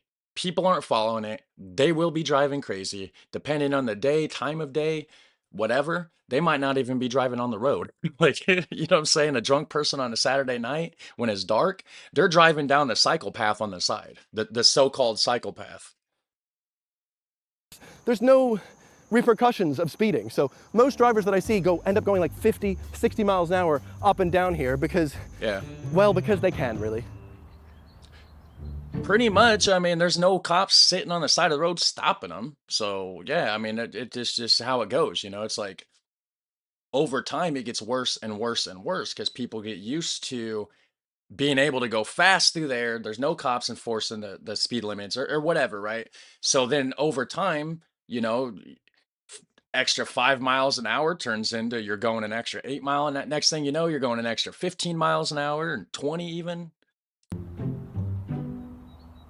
And I'm only about 8 minutes into my walk, and now I've gotten to my first obstacle as a child pedestrian. Not only do I not have a pavement, I don't have a sidewalk, I kind of have to walk around this barrier. This is what the township thinks that the children should have to do. So I guess we just have to do it, right? So here we go. Yep. So, there we go. Just gotta get to the other side of this guardrail. Yet again, there's no sidewalk, no pavement. Carrying on. At least I can feel, you know, as a pedestrian, a little protected by the presence of this guardrail. Oh, all right, let's just avoid the poison ivy. And look, oh my God, there's... You know, wow, this part here, it's like, the guardrail is clearly the way it's separated. They don't want you to walk behind it, right? They're funneling you. They want you to walk on the road, the edge of the road, whatever. But then you get to this point, they specifically have a walking bridge along the edge of it. But if you go back, I mean, look at the way that thing is angled. So they do want you to go behind that. For some reason, that's what they want. Oh, all right, let's just avoid the poison ivy. And look, oh my God, there's a bridge. For, I guess at some point in time, maybe people did walk back in the day, in the 50s and 60s in this area. And you have this lovely bit of Woodbury Creek that goes through here, but... And then in the future, they blocked it off with the guardrail. For some reason. We must carry on. I've got to go to school, I'm already late. And there's just a sign in the way. Oh, that is some very large poison ivy. That could have hit me right in the face. Oh yeah. Look at that. Oh no, no thank you. This is the one thing you do not want. British people, your nettles are nothing compared to poison ivy and poison sumac. This stuff. Whoa, whoa, whoa, whoa. British, there's no poison ivy in Britain? You don't have to worry about this stuff? Yeah, our nature sucks here. Like, we don't have bears here. Well, some people do, and, you know, I don't in my region. Depending on where you are in the United States, there's certainly the danger out there, but, um, even when there's no danger, there's danger because poison ivy, poison sumac, stuff like that, you just roam around in the woods, you're gonna be getting there's a good chance you're gonna be getting a rash or, like, a bunch of bug bites or poison, you know, bumps, and that's crazy. This stuff is insane. And look at it. Ah! Woo! Barely been checking the chat, but I did notice Mark's leaving, so take it easy. Everybody else that's in here, hello. Anything else I missed? Sorry. Somebody says, I thought poison ivy was Brant nettles. No, there's no, nettles are different. We have nettles. I don't know that it's the same kind of nettles. I should do a nature video. Maybe I'll do that on the Project Bloom channel. I don't know. Woo! You know what? I think a spider has claimed this area. He's got 8 legs, I only have 2. He's more of a pedestrian than I'll ever be. I'm just gonna have to do what I did as a kid. I didn't want to do this either. Now I've got to get in the road. Yeah. While drivers go way over the speed limit. All right, so at least I'm not gonna get poison ivy today. You know, we're gonna stand this way. We are in the cycle lane though, so if any cyclists did exist here at the moment, I could be hit by them, but hey, rather them than a car. Craziest part about this journey at the moment, I haven't really needed to cross the road yet. So thankfully I haven't needed some sort of pedestrian crossing, despite the fact that, well, there hasn't been any yet. A 2004 study found that 40% of pedestrian deaths actually occur at crossings without a crosswalk. And a more recent updated study found that that number is 74%. So 74% of pedestrian deaths in the USA are because they're crossing at a place that doesn't have a safe crosswalk for them. You'd think that this would cause maybe the townships to then build crosswalks, but they kind of get hung up a bit. You see a lot of townships like Deptford, where I am right now, they do these meetings every 8 years to talk about the infrastructure in the town and see how they can improve the lives of their citizens. It turns out they're aware of all these issues, and in fact the people that are in charge, they understand what complete streets are, building streets for all forms of infrastructure, road, bike, pedestrian, public transport. But every time they've tried to initiate things, the most they can really do is this, nothing. They just take an emergency lane and they put a bike on segments of it and they say, that's it. That's all we can do. And the reason is, the one sneaky law that gets in the way, they don't have jurisdiction. The incredible large majority of all the roads in New Jersey are run by the New Jersey Department of Transportation. That is at a state level. So if a township is like, hey, we're having a lot of people die on our roads because of the poor design, we'd like to fix it. They have to then appeal to the actual state to be like, hey, can you guys solve this problem for us? And if the state goes, no, we don't have budget, or we're doing all this other stuff, like corruption and stuff, they're like, well, the best we can do is paint a bike on the side of an emergency lane and say, we tried our best. And here is a point where I kind of need to cross the street. I don't have a way to cross the street safely. And so there's cars coming, there's a public library. I'm gonna cross right here. And that's basically just like your options though. Like that's just how you do it here. You just wait for no cars and just go. Cause there's no spot for it outside of, you know, some intersections do have like the little walking path that goes around, you know, through the intersection, but. And as a child, I don't have as much, you know, perception. I don't have as much of a reaction time. I could just get hit by a car trying my best not to. This is true American infrastructure. We've got ourselves our first sidewalk, all right? Ta-da. Oh God, I'm so excited. Now you might be wondering why, oh why? Yeah, why do we have the sidewalk just start here? What's going on? Is there a reason for this? Yes, actually. Because that's where that person's property probably starts. See that? Right along the edge of that fence line, it comes up. That's their property. That white fence is probably somebody else's property. That's somebody else's fence on the other side. Actually, in the state of New Jersey, and pretty much every single state in the entirety of the USA, with the exception of some small towns in Connecticut and Washington, D.C., the way that sidewalks are maintained and repaired and even built is not actually down to the state at all. So Homeowner. if this is built, it lot could have of been it. built by the homeowner here, or Yeah. if a developer is building any new builds, they are required to put the minimum amount of sidewalks in for the people that live there, and that is it.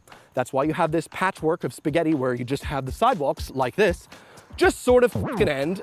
Yeah. That's it. Federally mandated, this is all I have to do, so that's all I'm going to do. There is Yeah, and that's it. And it started the whole entire time there was no sidewalk.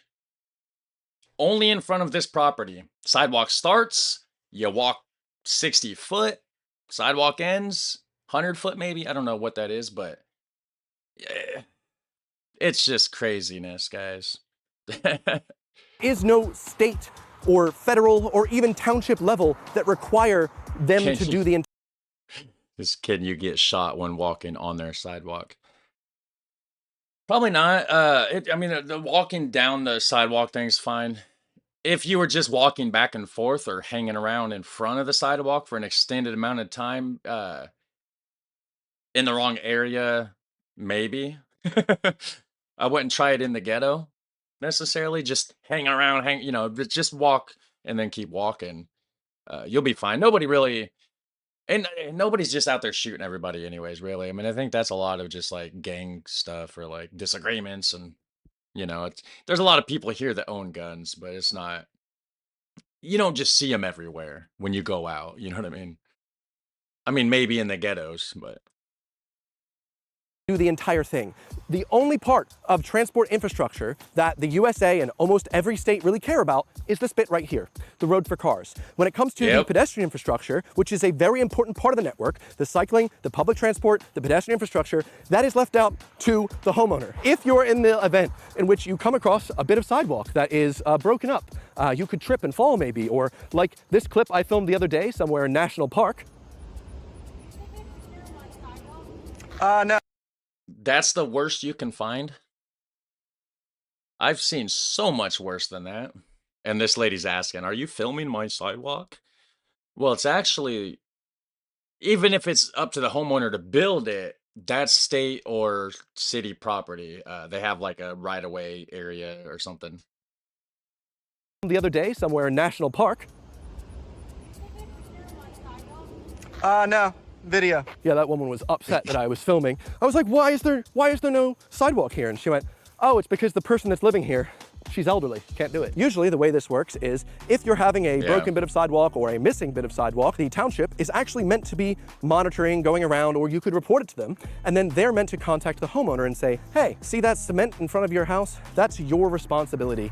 You need to fix that. Or if you don't do it in 30 days, we'll do it for you and we'll bill you. Now, that actually was a system that made sense when they started it in the 70s. This way, the township wouldn't have to have all this responsibility for the huge amount of pavements and they could just worry about the roads. The issue, as you can imagine, not everything is reported all the time. This also makes it so that because there's no one body in charge of all of the network, it means that you're just going to have crumbling bits of infrastructure everywhere or large swathes of no sidewalks at all. Now, I did bring up in the intro that Deptford Township did make an announcement last year that they were no longer going to provide free public buses for students to go to school if they were within 2 miles. And everyone was really upset about this. This here is an example of some of the roads her son may have to use on his walk to school. As you can see, there's no sidewalks here. And they haven't said they're going to put crossing guards at these intersections or anything like that. So that's nerve-wracking for somebody who's, 9, 10 years old. If you didn't know, 55% of students in the USA are currently bused to school, and this costs approximately $21 billion per year, or somewhere around $850 per child going to school. That's a lot of money that is honestly wasted when you could just invest in pedestrian infrastructure, and then it's not just for children, everyone can benefit. So as I'm approaching my school here, the sidewalk quality has just a little bit increased. You can see. Yeah, when you're close to the school, just like when you're when you're downtown and it looks like a dump everywhere, when you get close to important places, it looks a little bit better in front. But that's it. Once you get far from those important places, it starts to crumble again. You can see that these are actually a bit more fresh. We've also got the standard little raised bit of buttons here so that blind people ideally are able to feel them and know, oh, there's a crossing here. And as you can see, we've actually got our first pedestrian crossing now that we are 1 block from the school. The US did initiate the Safe Routes for Schools program, which essentially put a lot more budget into making sure that kids would have a safe route to get to school. They invested in more pedestrian crossings and safe walking infrastructure, but yet again, because it is not one body that is in charge of it, it kind of falls flat. Here's how this all works. All across the US, townships and states offload the cost, maintenance, and even the legal liability of sidewalks to homeowners, despite the fact that sidewalks are usually public land owned by the government. Yeah. So if someone slips or trips on the poorly maintained sidewalk that is on public land, the government can avoid being sued by placing that responsibility instead on the nearest private homeowner. Just imagine what the roads would look like if any potholes or cracks near your house were your responsibility, or if the closest telephone pole went down and you had to fix the power grid. It's just... Well, I can barely keep my house together, so I guess that road, if it was my responsibility, that road might as well turn into a dirt road. Because I ain't gonna be out there fixing it. just nonsense. So because the system was built to avoid any responsibility, it is working as intended. Nothing ever gets done, and the problems only get worse. There we go. So, and we get to cross our first street with an actual crosswalk. How exciting. Lovely. With all those ugly wires overhead that you don't see in Europe. I don't know why they can do it. They can hide them in Europe, but they can't hide them here. Look how ugly that is.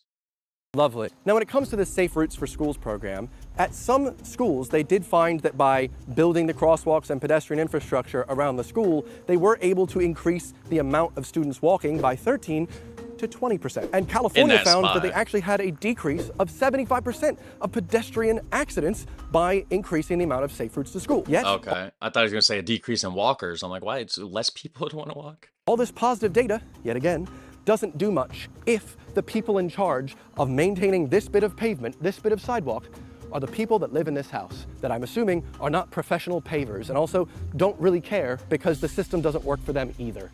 It does bring back memories doing this walk. I think I might have done this walk once when I was in 6th grade, and it was a walk home.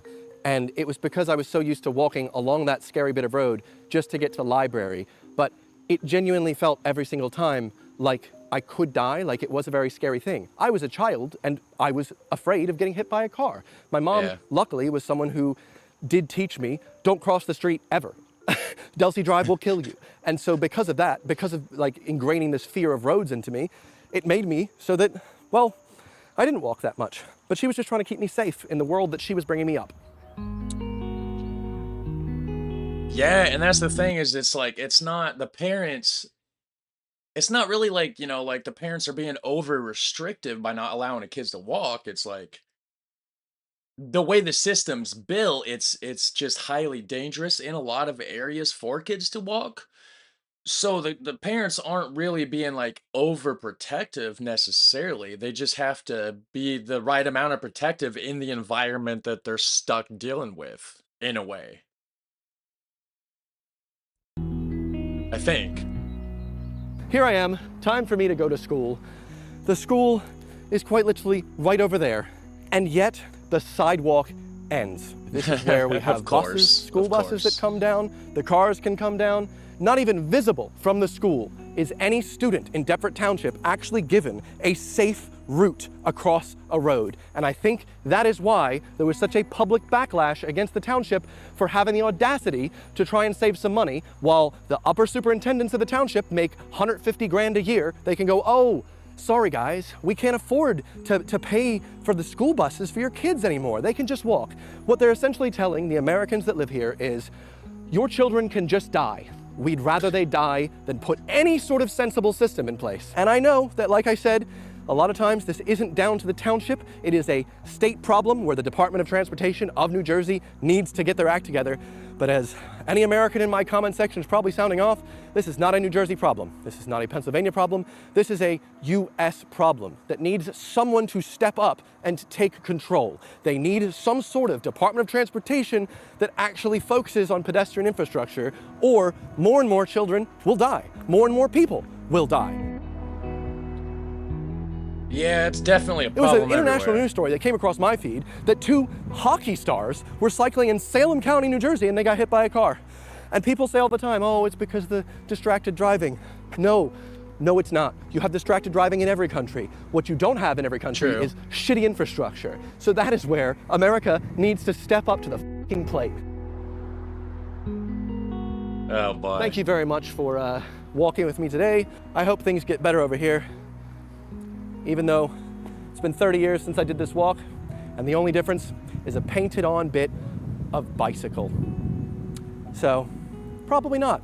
Anyway, time to head back to London where I don't think that I might die when I cross the road. Thanks for watching, and hopefully I'll see you on my channel next Sunday. That's awesome. So the thing is, like, I'm pretty sure he was living, probably still is, living in England somewhere, right? And then, so he's just over here. When was this video made? 4 weeks ago. He's probably over here traveling. Gets back to America, and it's like the reverse culture shock thing. Like, he knows it's bad here. You know, he sees how much it could be better in other countries, and then he gets back here, and it's like, wow. Probably just really opened up his eyes after getting used to how it could be different in Europe, you know, and then coming back here, just seeing like the fact that, you know, and it's like, it's been 30 years, like you said, and all they did is paint it on a little bike emblem there, and oh, this is where you bike. Like, yay for the improvement, you know? Oh boy. Let's see here. Yeah, it was a good video. Like I said, I'll have the links down there later. I probably said that too many times, but for new viewers, links aren't down there yet for the videos I reacted to, but I'll update it later. All right, let me go back to my watch later and see if there's anything else going on.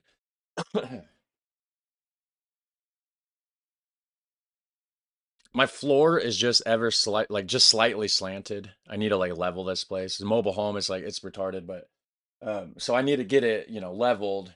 And so if I move slightly, sometimes my chair rolls that way. It's super annoying. I'm thinking about getting like a floor, like a little tiny thin rubber floor mat, just enough to stop myself from rolling backwards all the time.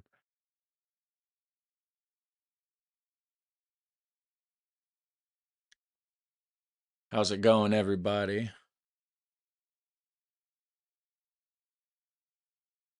Not Just Bikes gives such good content about this subject. Yeah, I've done a lot of reactions to Not Just Bikes, actually. And I thought I did one recently in the last few weeks. Can't remember.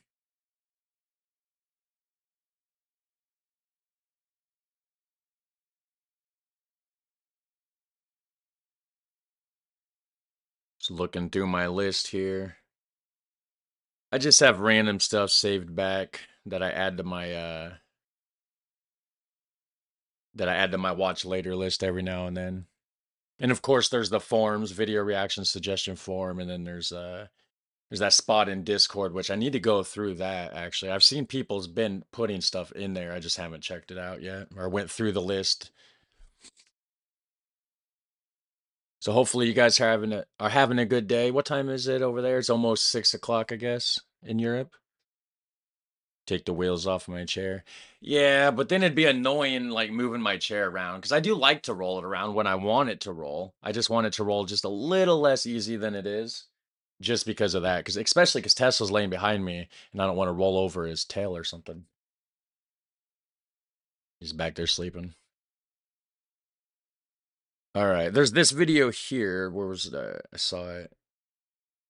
Or wait, where'd it go? Right here. Let me switch my screen. Recently, I traveled over.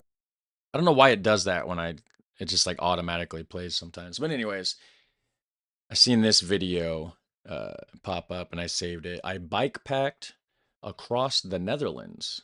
Bicycle superhighways. So Stripey Bread is the name of this channel. I'll have links down there later when I update it. And let me see going on in the chat here. 1748. So okay, yeah, 548. Yeah.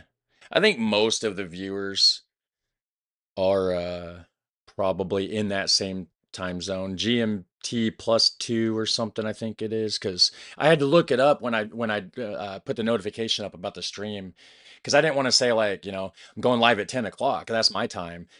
To you guys, 10 o'clock, you know, you'd be there at the wrong time. So I had to be like, okay, and put down 4 p.m., you know, GMT +2 or whatever the time zone. That way the viewers knew what time zone, because not everybody's in that time zone.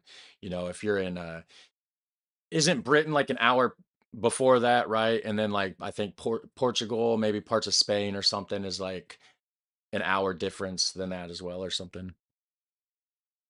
GMT +1. Okay, so that's the hour difference. Oh, I guess Cammy's leaving. Take it easy, Cammy. Or Kami, whatever. Is it Kami or Cammy? I don't know. But anyways, I guess Kami don't sound good. It makes you sound like a communist. It's not even spelled that way, so it's probably Cammy. Bicycle highways actually have an F naming on them with a number. Like highways for cars over here have an A naming on them. Okay.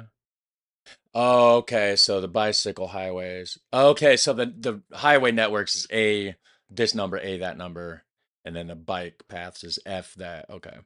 So here we have like US. So we have US roads and like state roads, right? So like US would be like US highway this, US highway that. And then we have obviously the state road. All right, so anyways, let's check this out. Thanks for watching with me. Bike packed across the Netherlands. So this will be kind of cool to see, like, because we don't have a whole lot of bike paths here in general. We do have one that kind of randomly goes from one town that goes through a couple towns down that way. It used to be an old like railroad track or something. And it's kind of like that in the middle of nowhere a little bit, but it follows along the side of a highway for most of it, I think. Recently, I traveled over 150 miles across the Netherlands for 3 days on my bike to explore firsthand the urbanism, beauty, and bike lanes of the country. I would be wild camping to save money and using my cheap mountain bike as it was all I had. Not ideal, but it did the job. This journey taught me a lot, so stay tuned for a wild bikepacking adventure across the world's biking capital, the Netherlands. This video took a lot of effort, so it would mean a lot if you could subscribe, as over 99% of you aren't subscribed, and support me on Patreon, where all money goes directly to my university fund, and you get... Alright, I just subscribed. I guess I'm the 265th subscriber. Maybe this channel will grow pretty big here soon. It's probably a newer channel. You get early access to videos and more. This was the route I took, starting from Utrecht, going to Amsterdam, down the coast, through The Hague and Rotterdam, then south to Breda and Eindhoven. Isn't that through the tulip fields? When he goes through, isn't the tulip fields somewhere towards the top up here? Oh yeah, right there. Tulip Experience, Amsterdam. Yeah, it's somewhere in here. Yeah, and then you got the Tulipery. Through The Hague and Rotterdam, then south to Breda and Eindhoven. After arriving in the massive Utrecht train station, I explored the beautiful city for a while on foot, strolling down the canal streets and past the historic churches.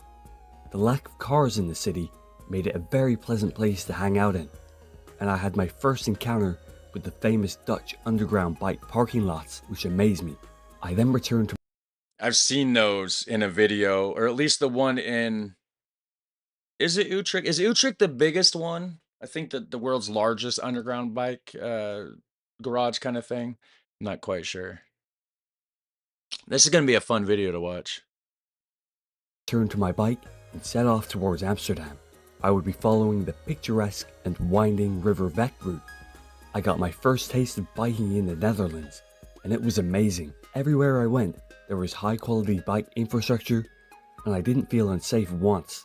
This was one of my favorite parts of the journey, passing through cute towns and along fascinating drawbridges. Even though there was no separated bike path, this narrow style of road prioritized bikes and made me feel safe. Such a drastic change from last video. He's like, I didn't feel unsafe the whole time. And then he reiterated how safe he feels a couple times. And it's like the last video, the entire time, Evan was like, yeah, no, I feel unsafe. I feel like I'm going to get ran over by a car. I got to like jump over this guardrail and like walk through the edge of the forest essentially and almost get attacked by poison ivy just to avoid the vehicles. An idea every country should implement. I eventually reached the outskirts of Amsterdam, and it was Okay, between Amsterdam and Leiden, I guess, is where the tulips are and stuff. All right, all right. So it's up that way, I think, sort of. He went close to them at least, right? He didn't go through them, probably. I don't know. It was amazing riding through bike lanes that passed under skyscrapers and alongside incredible infrastructure. That would be cool. The center of Amsterdam was busy and exciting, with edgy shops in the red light district, and I explored for a couple of hours in the early evening. I then exited the city center and headed east along an incredibly straight bike path. Hold on, which way did he go? So I guess between Amsterdam and Leiden is the tulip I then fields. Which exited way? the city. I don't see Leiden. Leiden should be over to the left, right? Can't remember. City center and Thought maybe down. Oh wait, there's Schiphol, or whatever. Leiden's farther south from there, right? On the way towards Gouda or Gouda or something. and headed east along an incredibly straight bike path, grabbing supplies for the night from Lidl along the way. However, the constant air traffic overhead from nearby Schiphol Airport kept me entertained. At 8 p.m., I made it to the pretty town of Haarlem and stopped at McDonald's for a recharge.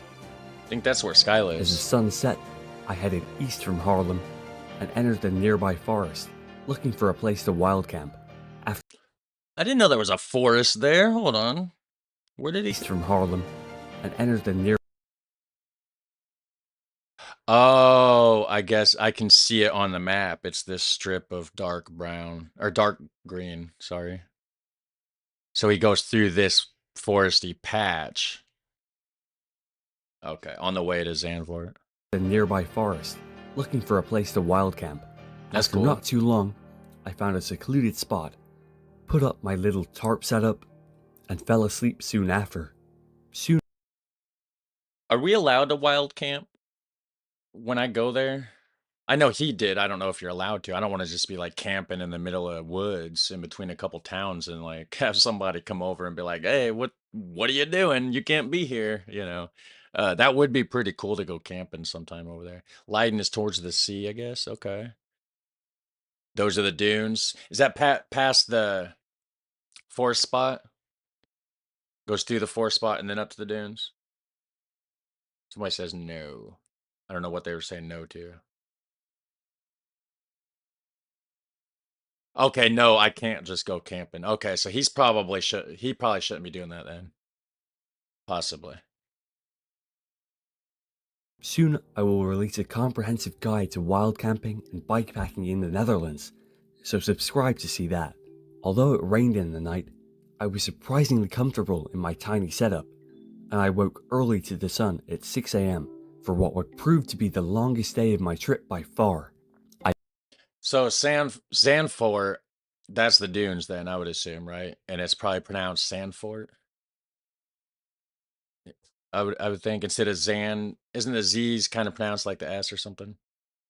I packed up, making sure to leave no trace, and made my way through the small hills towards the town of Zandvoort, famous for its F1 track.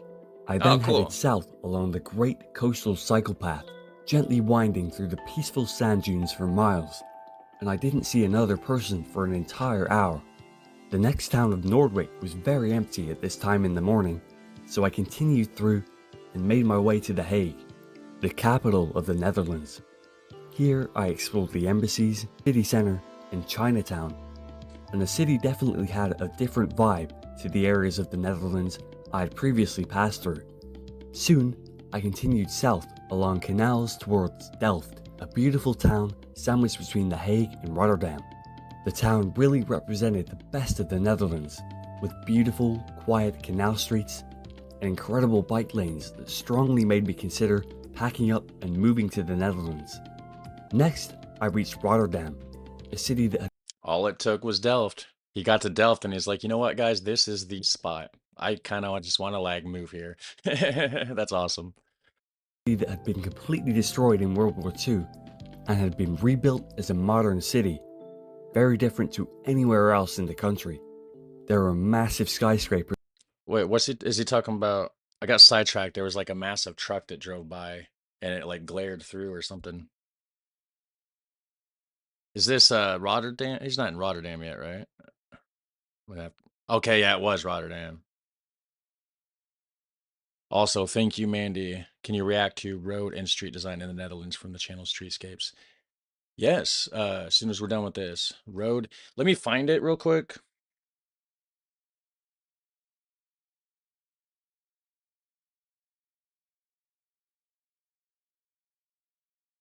Road and street design in the Netherlands.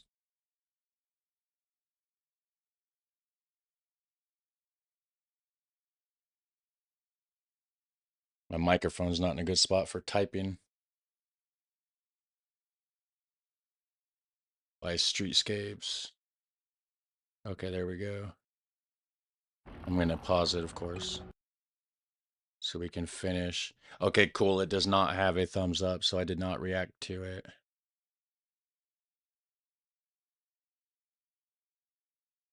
Yeah, we'll do that as soon as we're done with this one. Awesome. Thank you for the super chat and the suggestion. That had been completely destroyed in World War II and had been rebuilt as a modern city, very different to anywhere else in the country. There are massive skyscrapers with crazy architecture and wide boulevards everywhere. This meant that cycling here was slightly worse than other places in the Netherlands, but still infinitely better than anywhere in the US. And that's not the first time I've heard that talking about Rotterdam, because Rotterdam is such a drastic change from like the rest of the Netherlands, and from like a lot of different videos and stuff that I've gathered, Rotterdam was built kind of more for cars when they rebuilt it. They had that mindset of car, it was after, because the Netherlands didn't like get turned into like the biking, cycling, and infrastructure capital, whatever that it is today, until like the 70s or something, right? When they started doing that, because the car stuff was just getting too out of hand. So, but the cycling infrastructure works in old places because old places have been walkable.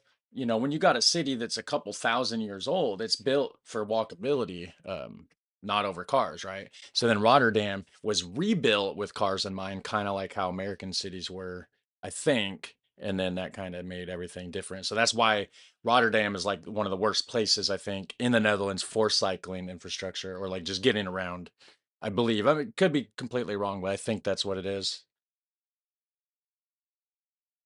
Wild camping is illegal.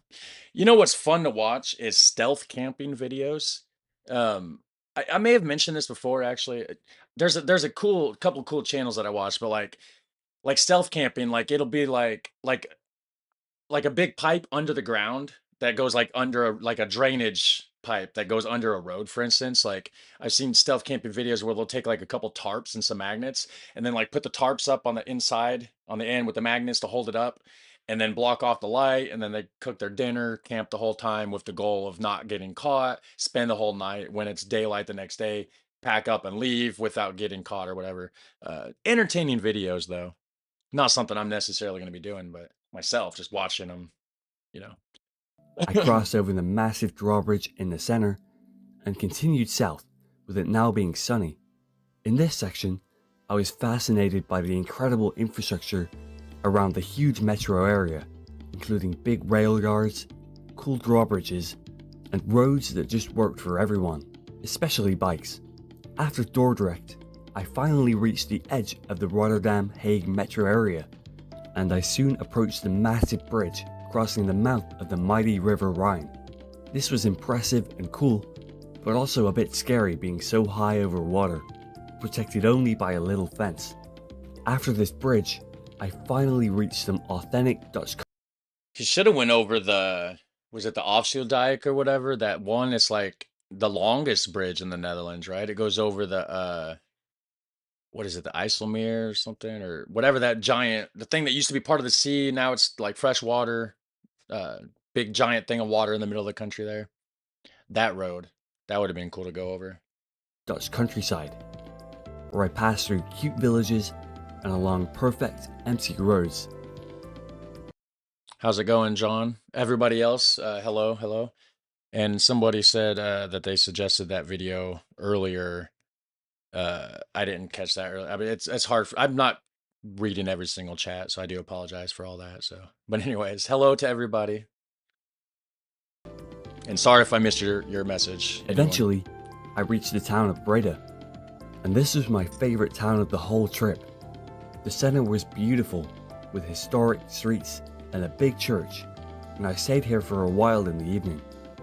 As the sun started to set, I headed south to a big wooded area where I put up my tarp and fell asleep almost straight away. As the sun rose on day 3, I packed up and headed back to. I wonder what was about Breda specifically he liked. I mean, there's a lot of beautiful towns, beautiful cities in the Netherlands. No hate on Breda at all. I'm at all just curious why that specific one. Because it sounded like he loved Delft a lot when he went through Delft. So maybe he loved Delft, then he got to Breda. He's like, dang, I thought Delft was good looking, but dang, would you look at Breda? You know what I'm saying? Like, I wonder what specific, because everybody has different things that stand out to them. You know, some people are going to be drawn to like the old Gothic style architecture. Other people are going to be drawn to like the canals and you know, different places, different towns have different styles too. You know what I'm saying? Somebody says the beer, probably. He went to a good pub, didn't he?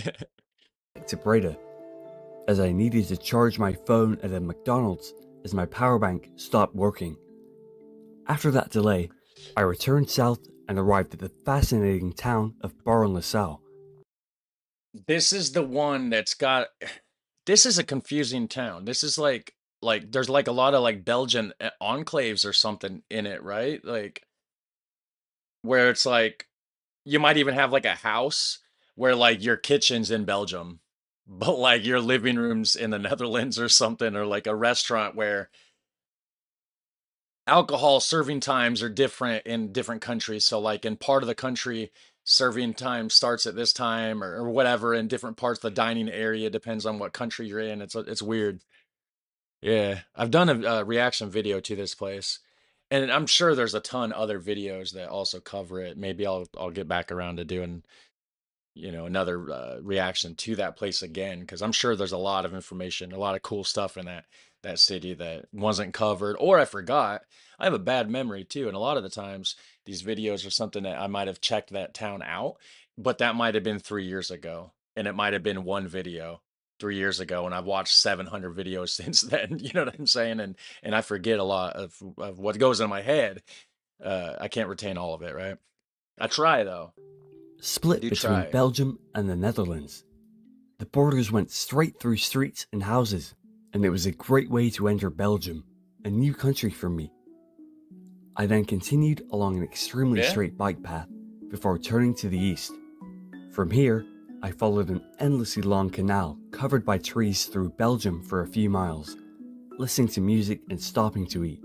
Eventually, I left the canal and entered a big forest, with straight bike paths slicing through it, and I then re-entered the Netherlands. After traveling through more pretty forests, I finally made it to my destination, the campsite with my family, completing this epic adventure. In conclusion, this was definitely the best adventure I've ever done, and I learned how cities and infrastructure should be built everywhere. I definitely plan to do bigger and better bikepacking adventures soon, including across the whole of Europe next year. So that'd be support me on cool. Patreon, where you can get early access to videos and 24/7 direct messaging. So this video was only, yeah, a couple months ago. So I guess the next year's the whole Europe thing. That'd be cool. Maybe next year we check that video out. I'll probably forget by then. honestly. Yeah, so we're gonna be checking this video out. Road and street design in the Netherlands by Streetscapes. I do have to use the restroom, so I will be back in a minute, but then we're gonna get to this one. And I think Streetscapes, I'm gonna go ahead and am I subscribed? I should be subscribed. Yeah. Pretty sure Streetscapes is another channel that does a lot of not just bikes content. That might have been somebody did mention something about not just bikes earlier. Maybe they were talking about Streetscapes being a similar channel. I don't know for sure. But anyways, I'll be right back. All right, Tesla.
Sound any better?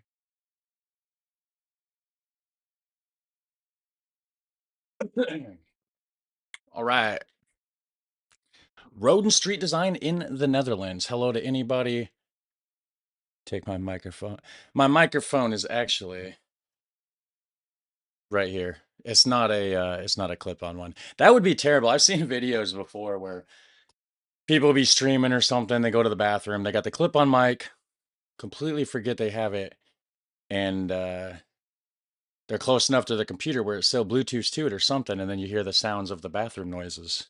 So, nope, we got a regular microphone right here, so no bathroom noises. Road and street design in the Netherlands by Streetscapes. Links down below later, not yet, but they will be. Thanks for watching. My phone's, hold on. Nothing important. I don't think. Oh well. The Netherlands. This small European country has earned a well-deserved reputation for its exceptional street design and particularly the bicycle infrastructure. There are bike lanes on all major car routes, a whole parallel network of bicycle paths, and great parking facilities. All this excellent cycling infrastructure is not just limited to cities, it extends seamlessly to the countryside. That's why more than a quarter of all trips are made by bicycle, making it the #1 cycling nation in the world. Anybody visiting the Netherlands for the first time will be blown away by the number of bikes everywhere. You will also notice that the towns and cities are not packed. It said "Hoy." I seen it right blown on away by the number of bikes everywhere. Somebody wrote "Hoy" right here on the right-hand side with a little smiley face beside it. Everywhere. You will also notice that the towns and cities are not packed with cars. Thus, a common misconception is that not that many people drive here, and everybody either cycles or takes public transport. Of course, a lot of people do, but the Netherlands actually has one of the highest car ownership rates in Europe, beating countries like France, Sweden, and the UK. Moreover, when you calculate the number of cars per square kilometer of land, the Dutch beat all neighboring countries in the EU with 229 cars per square kilometer. However, when you walk around any residential neighborhood, there is barely any traffic, there are car-free areas, and of course no traffic in the city centers. So how do they do it? How do they do it? Public space in urban and rural areas can be divided into traffic and residential areas. Traffic areas ensure the flow of traffic, and residential areas restrict motor vehicle access and speed.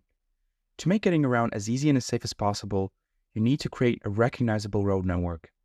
To achieve this, there needs to be a clear hierarchy of roads, each with its own distinct design elements, which leads to a continuous roadscape throughout the country, ensuring predictable traffic situations, making driving more comfortable and safer. Each road category will have different road types and designs. However, as the amount of road types increases, the harder will it be for drivers to recognize the road category they are on and adjust their driving behavior accordingly. Covering all road designs in one video would take way too long, so I'll cover the basics of the three main road categories, which are through roads, distributor roads, and access roads. Yeah. Large urban areas are connected by through. And access roads are the ones that's like the back streets, right? Like that's how they divert traffic. Like when you're walking around a walkable city and you're not seeing all these delivery trucks and stuff, right? It's because they have the access roads where the delivery trucks go behind the buildings to deliver the goods, right? And not on the pedestrian areas or something, I think. Through roads. Through roads or highways ensure continuous flow of traffic over long distances. Lanes are wide, there are no obstacles, allowing driving at high speeds comfortably. Most importantly, there are no intersections at grade, and only interchanges allow traffic to get on or off the highway. Bicycle paths on interchanges are separated for increased safety, and here it's designed so that bicycles don't intersect with on and off-coming highway traffic. Within urban areas, a through road encircling a city functioning as a ring road is intended to relieve congestion within the city center. However, a ring road is not always a through road in its categorization, as here, for example, there is a signalized intersection, making it a distributor road. Bicycles or scooters are not allowed on highways, however, there is always a nearby alternative, such as a bicycle path or a distributor road. Here, there's literally times where you'll see people riding down the highway on a bicycle because there's no other option. Very unsafe.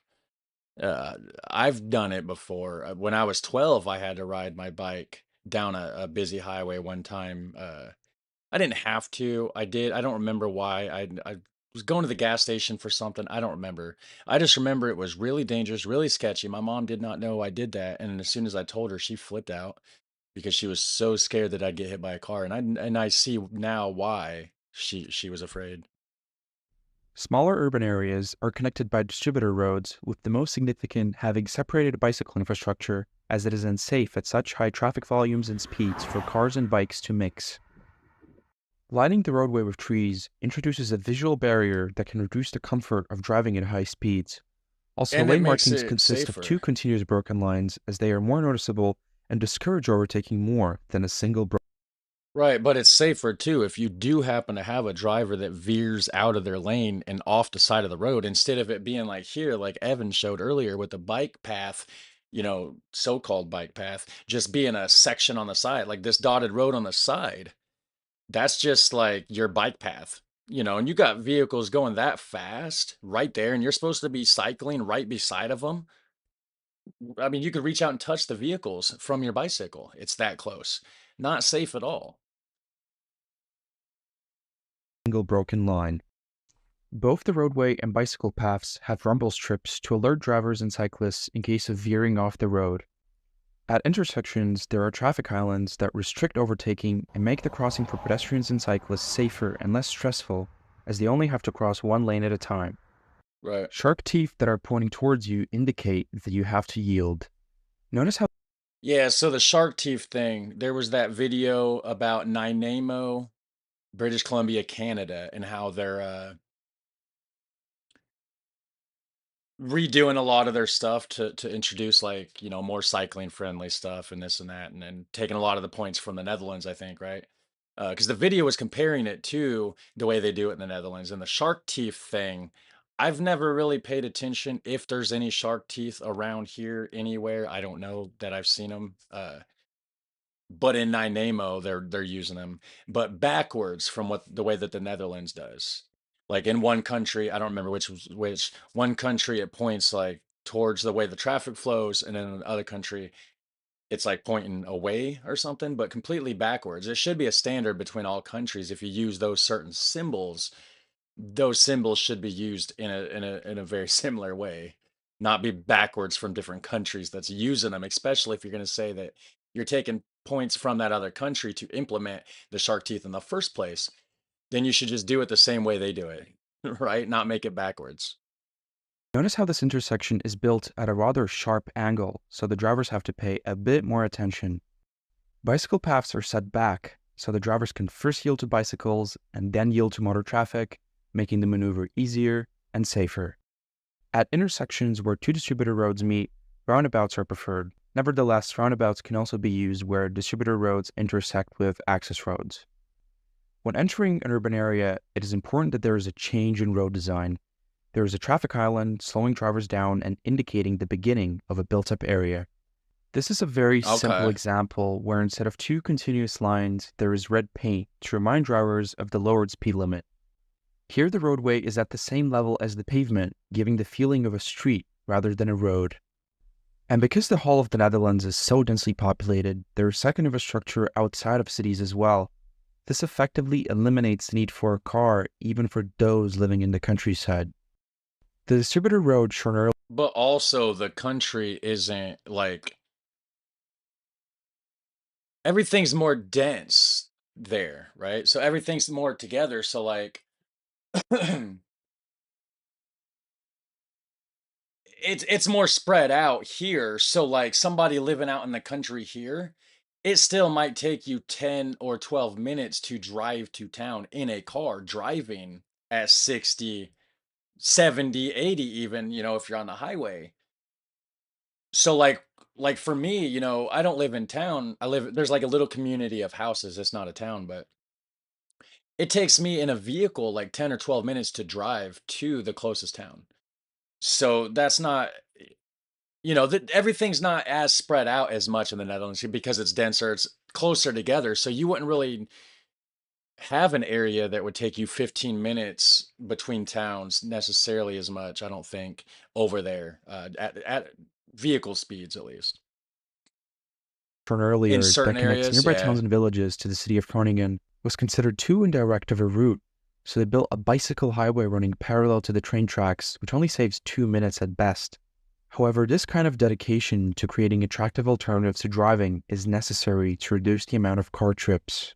This video was shot on a workday afternoon, and there are all sorts of people using it, including people getting around on regular bikes, e-bikes, people cycling for sports, and people on mobility scooters. And of course, frequent bus service is also available, connecting rural and urban areas together. The rest of the roads outside built-up areas are called access roads. The first type has separated second infrastructure and is used in areas with relatively high traffic volumes, while the other type mixes cars and bikes together. A key characteristic of access roads is the lack of lane markings in the center of the roadway. Notice how as soon as you exit an urban area, these markings are shifted to the side to reduce the comfort of high-speed driving. For roads with medium traffic volumes, cars and bikes share the road, and these markings indicate possible bicycle traffic. On the remaining roads, which... But see, the markings, a lot of people are, like they mentioned, like in that video about Canada, Nanaimo or whatever, right? How they're like, well, if you got the markings on the road, then what's the purpose of the sign? But like, I think it's in the winter time, you know. A lot of times the road, especially there in British Columbia, Canada, they'd have a lot of snow cover on the ground, right? So the signs, I think that's why around here in this continent at least, it's focused more. I mean, there's road markings too, but it's not as reliant on road markings, right? 'Cause most of our stuff is done by signs, and I think a lot of it's because of the fact that the road could be covered with snow half the year or a quarter of the year, depending on where you are, right? which are narrow countryside routes leading to farms or villages, traffic volumes are very low. Gravel or grass tiles are placed on the sides of these roads to enable two cars to pass each other comfortably. At intersections, such as this one in a small village, you have to yield to anybody coming from... Wait, what? Gravel on the side? I think that's the same as, they call it a shoulder here. They have Yeah, you can't really see it, but yeah, there's that strip of gravel. It's almost the same color as the road. For some reason they call it a shoulder here, but our roads have that too a lot of times. So it's like a gradual, it's in between, so that it keeps the grass back and like keeps everything a little farther from the road, I guess, and maybe does give you a way to pass other vehicles if you're on a small, narrow country road.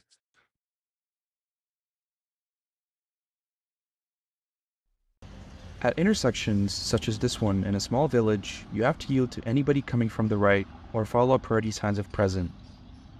Similar to distributor roads, when entering an urban area, there is an narrowing with a speed bump indicating the beginning of a built-up area and a change of speed limit. Traffic areas in urban areas... See, the visual, or like the interaction with the car, the feedback you get from the road, I think helps a lot probably, like, because here you don't have people paying attention. So then you have big roads that go through small towns, small little communities and stuff. And it's like, all they do is they slap up a sign. Well, you're going 55 miles an hour according to the road sign speed limit. People drive faster, right? Well, then you get to this small little community without warning. You get like a sign that says like 30 mile an hour or 35 mile an hour without like almost no warning. And then you got like a community of houses. Very dangerous. A lot of people don't slow down to that. So then next thing you know, you have a small community of houses with people just flying by at highway speeds with no sidewalks, nothing. And it's just very dangerous. areas are mostly made up of distributor roads. It's important to mention that this is absolutely a street. Yeah, so the reason I was saying that was, so it would benefit here for us to have the feedback, the bumps on the road, stuff like that, because instead of it just being no warning, you're not paying attention, next thing you know, then you're just blasting highway speeds right through this little tiny community. You would feel that, and then that would remind you in advance, oh yeah, I need to slow down to make it safer, right? Street rather than a road, which would then look something like this. However, for simplicity purposes, it's still referred to as a road. These connect residential areas together, and the majority have curbside protected bicycle lanes on either side of the roadway. Bidirectional bike lanes are also used, but on roads with low traffic volumes, there are only markings indicating possible traffic, like this one in a suburban neighborhood. Preferably, there is a median in the middle of the road that discourages overtaking and acts as a buffer zone, reducing the possibility of a head-on crash. Furthermore, it acts as a mini crossing island, like those at a pedestrian crossing, but here pedestrians have the right-of-way. When there is parking, it's placed nearest to the roadway, thereby creating a buffer zone between moving traffic and bicycles. And on newer roads... And there's a street in Warsaw, Indiana that added a bike path. And all they did is like they widened the road. And then they did the same thing that they did on that video earlier by Evan Edinger, where it's just a little painted section right beside the car lane. And then they did the parking spots past that. So you still have to go through the bike lane to park your car, and the bike lane is still in between the parking on the side and the road. So they didn't put the separation there. Whereas this makes more sense. You got the road for cars, parking spot, then the bike lane. The parking spot is the buffer between the two for the separation. That makes sense. roads, it's built at the same level as the pavement, thus visually narrowing the roadway. Ideally though, if there are high traffic volumes and there is space, a parallel access road is constructed. The distributor road on the left ensures the flow of motor traffic, and the access road on the right provides parking and can be used by cyclists. At signalized intersections with other distributor roads, there are typically protected left and right turns for minimizing conflicts with other road users. A green arrow indicates full priority when turning, and a green light means you might have to yield to pedestrians and cyclists when turning left or right. That's confusing. And pretty much all traffic... Because here the yield is like the yellow kind of thing. Green is just go. Usually if it's green, well, yeah, if it's green, I can't think of any reason when it's, or any specific situation where it's green, but you also still have to yield. It's interesting. Traffic lights adapt their timing based on real-time traffic conditions through detection strips, which are present on both the roadway and bicycle lanes. They have those here. Since all intersections should work smoothly without the traffic lights working, there is always priority signage as well as shark's teeth indicating the right of way. Here in Groningen, bicycles get a simultaneous green light and negotiate the right of way through eye contact. It's really fascinating watching intersections during rush hour and how it just works. However, one problem with traffic lights is the constant speeding up and braking. This is where the concept of What are those numbers for? Why is there numbers on the signs? Right here it says 9.2. Up here it says 9.1. This one says 48.1. And then over there it says 8.2. What is that for?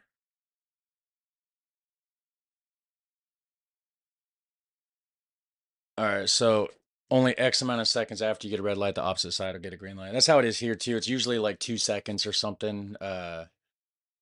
After it turns red, there's like a couple seconds where there's nothing, and then all of a sudden, then it's green, and then you can go on the other side or whatever.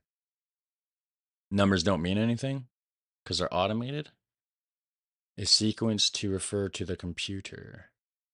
Oh, cops, police, dash cam, video, surveillance purposes, just numbers, signs, so you can locate things probably then, I guess. Locator numbers. I don't know. Traffic system info for mechanic. Yeah, so you can go there and be like, all right, we got an issue with light number 9.1. That makes sense because you got 9.2, you got 9.1. There are no two numbers the same. You got an 8.2, 48.1. Yeah. Good deal. One problem with traffic lights is the constant speeding up and braking. This is where the concept of drive slow and go faster steps in. It doesn't require traffic lights and argues that traffic operates more efficiently when it travels at uniform low speeds, roughly around 40 kilometers an hour. There is one. What are you barking at? There's no one. Yeah, there's no one here. What are you barking at? You scared me. There is one travel lane in each direction, which is separated by a median, and there is space for greenery and proper cycling infrastructure, which enhances the overall quality of the urban environment. A common myth is that the number of lanes determines the capacity of a road. It's actually determined by the intersection, which is why one travel lane turns into 3 here, connecting to the larger distributor road.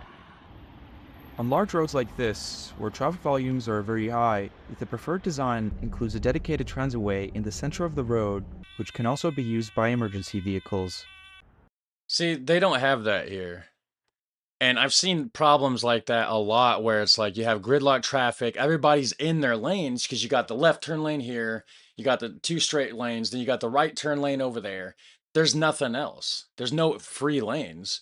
So if you got a bunch of people stopped at a red light and every single lane is packed on both sides, and all of a sudden you got an ambulance or police vehicles, fire trucks, whatever trying to come through, now you got people trying to get out of their way and scoot and this and that. And, yeah, sure, there's like that small little median section on the side, the so-called cycle path that they use for a cycle path in some places. There's that, but that's only half as wide as the vehicle. So you still have to have people trying to squeeze out of the way to get these emergency vehicles to pass. Sometimes it's a huge issue. So having like a access, right down the middle for emergency vehicles is definitely something that's needed here. But of course, there's a lot of stuff that's needed here, a lot of infrastructure that we're lacking in that I've been finding out about. The necessity for a bus lane on both sides of a road or throughout its entire length KFC. can vary based on the specific route and prevailing traffic volumes. This road has a bus lane on either side of the road. However, a kilometer away, this route profile changes. There are one-way access roads parallel to the distributor road, which doesn't have 2 bus lanes anymore. At the intersection, there is a bus stop, which also acts as a short bus lane, and the detection strips enable the bus to get a head start before the rest of the traffic gets a green light. Fully separate transitways are also built where motor traffic is not allowed. This even includes transit-only bridges in a city with a population of 200,000 people. Finally, we will look at access roads in urban areas which are typically linked to a distributor road through an unsignalized intersection. Roundabouts are also used with both distributor and access roads, but I will cover them in detail in a future video. At unsignalized intersections, there are traffic islands for improving safety, and intersections can be slightly raised to make drivers slow down and pay attention. The road is relatively narrow and doesn't have lane markings in the middle to make drivers go the speed limit. There is a bidirectional bicycle path on the right side, however pedestrians don't get a priority crossing. When traffic needs to cross a bike lane, it's preferably set back. This arrangement maximizes visibility for the driver and provides a waiting space, ensuring separate yielding for bicycles and motor traffic. The best practice, though, is to use a continuous pavement or exit construction, as it's called in Dutch. There are two types of exit constructions. The first is constructed based on the destination criterion, providing access to private properties with a subtle design. The second is built according to the construction criterion, using beveled curbs, and serves as a gateway to a residential area.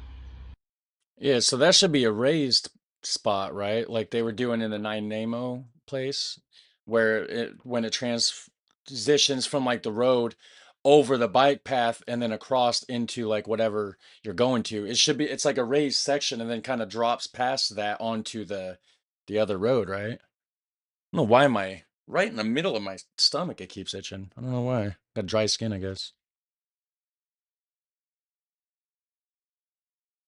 In both cases, the pavement and the bike lane remain uninterrupted, indicating that pedestrians and cyclists have the right of way. The beveled curbs function as speed bumps, signaling to drivers that they are entering a residential area with a different road category. Yeah, that's how they were doing in Nanaimo in Canada. That's one of the things that they implemented there that takes after the Dutch street design. Access roads are a part of a 30-km/h zone where the local resident is put first, and motor traffic is of secondary importance. Look how the speed limit and parking restrictions are nearly integrated into one sign. Parking is only permitted in designated spaces, which eliminates the need for signage everywhere. Here parking needs to be paid for and is done with a single sign indicating a paid parking zone and another sign with detailed restrictions. In general, traffic signs are quite small and designed to avoid visual pollution on the streets. Certain signage, such as directions to the nearest parking meter, are integrated into the pavement. And cars equipped. Yeah, but see, the thing with that though, which I understand not having signs because it's prettier without signs. But what do you do when all the roads and stuff, which I mean, I guess there's a lot of stuff in the Netherlands in some cities where there's like warmers in the road, right? Where it just melts the ice and snow away because there's like heating pads or something built in. I don't know if that's just in certain bike paths in certain places. It's a thing somewhere over there. I don't think it's widely used, but what do you do when you're not in that spot when you just have ice which I guess they're just on top of it. They just plow the streets, right? Sometimes they're slacking here. They don't plow all the streets or, out in the country and stuff, it's like there's roads that might not even get plowed and it's kind of just up to the farmers and the people that live there to do it is how they kind of do us here outside of the city. In the cities, they definitely, keep up on the road plowing and stuff and like the highways they do too, but yeah. Equipped with 360-degree cameras automatically detect whether a parked car has paid for parking or possesses a valid permit. Okay. If a bicycle has been left unattended for an extended period of time, it first gets a warning and later gets taken away to prevent overcluttering of abandoned bikes. What I found really interesting is... Oh, you don't have a whole lot of snow there. Yeah, I keep forgetting about that. But the thing is here, like, we get a lot of snow. Not always, not every winter. Some winters are better than others, but yeah, I've seen 6-foot snow drifts out here before in the country and stuff. Like it gets brutal sometimes, man. It's crazy. I'm getting goosebumps thinking about it. I don't like winter. It looks cool. That's about it. I don't want to be in it. It's so cold. Is when there is nowhere else to park, Sand, it is huh? entirely acceptable for drivers to block the way for other cars when loading or unloading. Well, yeah, it says mostly they spread special salt that melts the snow. They have that here too, but it's not everywhere. Out in the country, back roads get forgot about. That's not a thing. Highways, yeah, in the cities, main roads, state roads, stuff like that, they definitely put the salt down as well. Uh, but if you're just off on those weird little back roads out there in the middle of the country, good luck, because they ain't out there salting it or plowing it. It sucks, and it's worse. Like places in Michigan. Michigan gets crazy up there. I got to go back a little bit. I got distracted. Sorry. What I found really interesting is when there is nowhere else to park, it is entirely acceptable for drivers to block the way for other cars when loading or unloading. People here do not mind waiting a minute or two instead of aggressively yelling, honking, or driving on the pavement.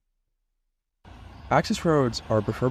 Well, I mean, that's what you're used to. It's not like it's just the first time you've seen somebody park in the road to unload something. That's just the way it's built there. So you're all used to that being a thing. And just sometimes you got to wait a minute or two and, slow down. Don't be in such a hurry, I guess, kind of thing. Whereas here, it's not a thing normally because there's just roads access everywhere. So when you do get stopped with somebody in front of you, it's not something you're used to happening as much here, I guess. So like, and people here have road rage. Preferably made of brick, to remind drivers that they are in a residential area and to keep vehicle speeds low. Additionally, a variety of traffic calming measures are implemented, such as chicanes and speed bumps, which are mostly made in a way that you can go over them smoothly when going the speed limit. Yeah. The same is done at intersections, which prevents unnecessary speeding up and abrupt braking throughout a neighborhood. And at intersections, the person coming from the right gets priority. This arrangement is probably the most simple, yet the most effective way of making everybody pay attention and keep vehicle speeds low. I think that's how it is here too. If you stop at an intersection at the same time and there's not a light that's directing traffic, it's just like a stop sign or something. I think basically it's just if two people stop at the same time, it's whoever's on the right. And John says that they might get some snow down in Texas. Yeah, a lot of it just depends on where it is. Like, there's a lot of places here that don't get snow at all. It just depends on where you are and stuff. But definitely where I'm at, we get lake effect snow because we get like cold air that comes down from Canada and then goes across like Lake Michigan and it cools things down and messes with the weather and everything. And yeah, it kind of can be extreme at points in our winter. For sure. I don't like it. It looks pretty though, sometimes. If priority is necessary, an exit construction can still be used. This is most often implemented on small main streets in residential areas that provide access to other streets, most of which are intentionally designed one way for cars to prevent drivers from using them as shortcuts and instead make use of distributor roads. I don't like one ways. This makes a peaceful living environment for the residents as it reduces the flow of traffic through residential neighborhoods. I hate driving somewhere that I'm not familiar with and it's like I need to go there. I can see where I need to go, but I can't go there because it's a one way going this way. So now I have to like go all the way around and it's like a whole thing and I just don't like one ways. I don't. Indianapolis is full of one ways. That sucks. Driving around Indianapolis downtown. That sucks. Another way of restricting traffic is the concept of filtered permeability. Cyclists and mopeds are allowed to pass through, however, motor traffic has to take a different route. Here the sign indicates that it's a dead end for cars, but cyclists can continue their journey. The area alongside the pond is exclusively accessible to pedestrians and cyclists, while cars can reach the buildings from the opposite side.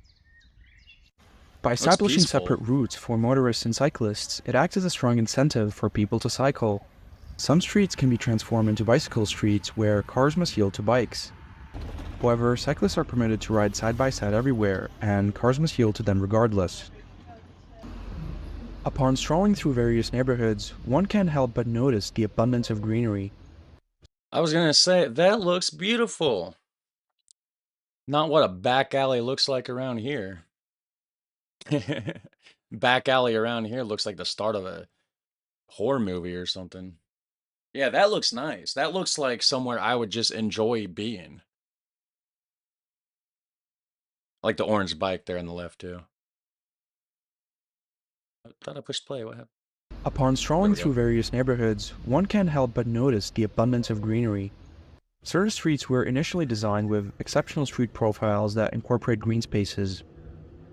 For other streets, residents have the opportunity to apply for a facade garden, which is a narrow strip of land in front of their houses. There are no costs associated with this. Municipal workers will remove tiles from the pavement and fill them with soil, provided that the owner agrees to maintain the garden. Wow, no cost. If they did something like that here in the United States, you'd get charged.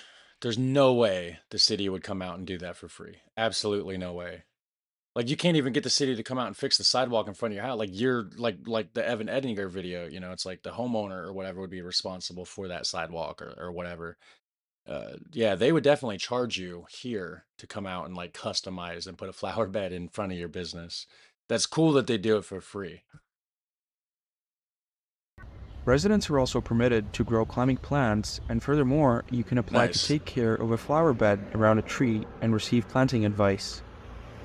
And since the streets are already quite appealing, people are even more motivated to decorate them with their own flower pots and decorations.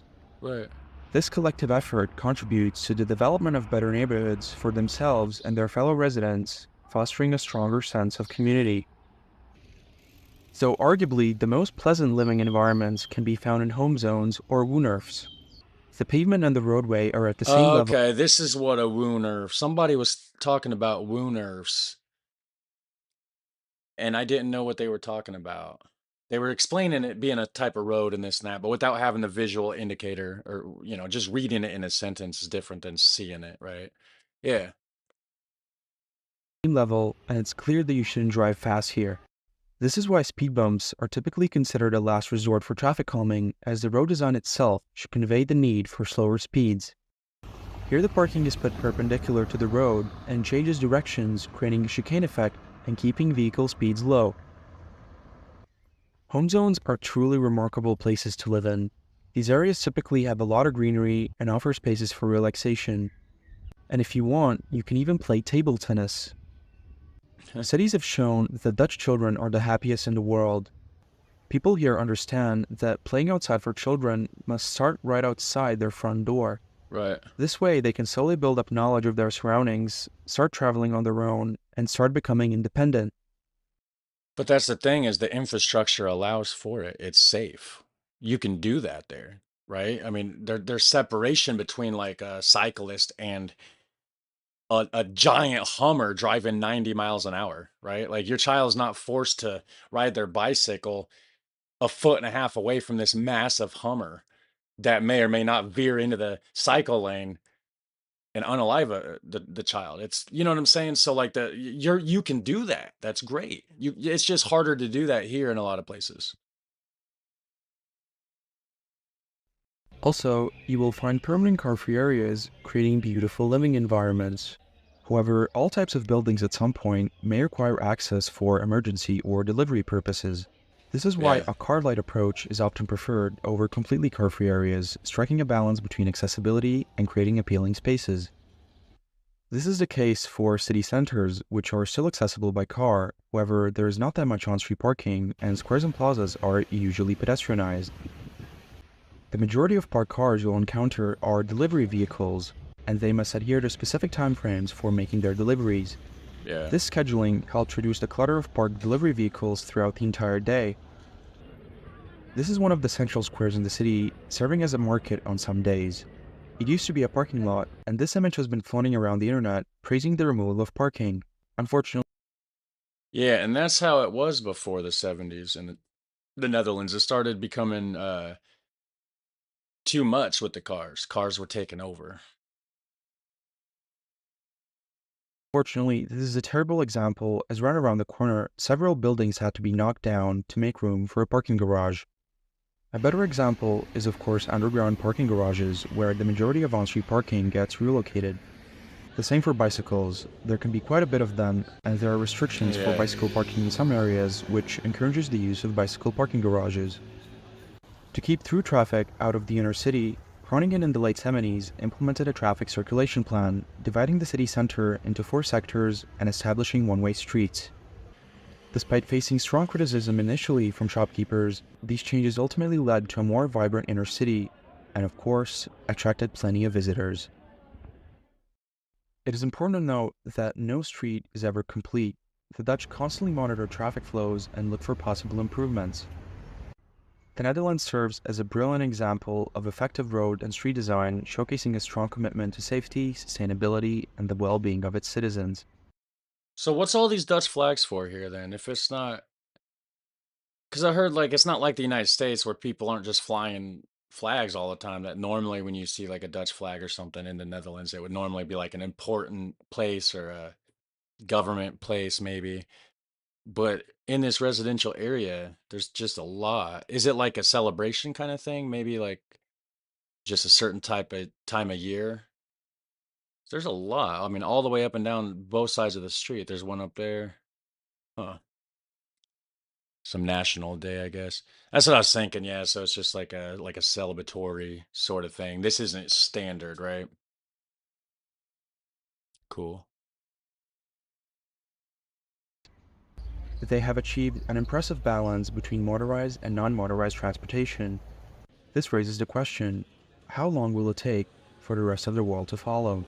Could be King's Day. Yeah. It's a good or yeah, May 5th, Liberation Day. Yeah. So yeah, the world's trying to take suit. Like slowly, there's places that's trying to implement cycling stuff.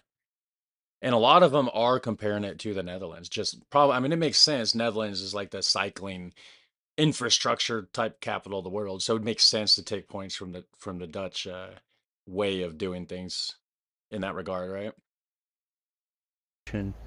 This raises the question, how long will it take for the rest of the world to follow? Thank you for watching. If you enjoyed the video, please be sure to leave a like and don't forget to subscribe for more videos. So I think I'm gonna go ahead and end this stream here, guys. I'll be clipping it. So each one of these reactions will just turn into like a standard regular video for anybody that's not trying to just watch the entire like what 2 hour, 3 hour, almost 3 hour stream. So yeah, I'll clip those into individual videos. I'll be doing that after a bit, then I'll be uploading them as standalone videos. I'll be putting the links down in the description section for the videos that we reacted to. Thank you guys for the super chats. Thanks for hitting like, because I know everybody clicked like on the video down here and all that good stuff. So anyways, thanks for watching with me. I do have to go to the bathroom again. I drink so much coffee. It's running right through me. And it's delicious though. So you guys have a super fun, awesome day. I'll catch you in the next one. And keep an eye on the community tab, because whenever I do decide another day to go live or something like that, I will post ahead of time to give everybody a heads up. So anyways, I guess enough rambling. You guys have a super fun, awesome day. Catch you in the next one. Take care. And I guess that's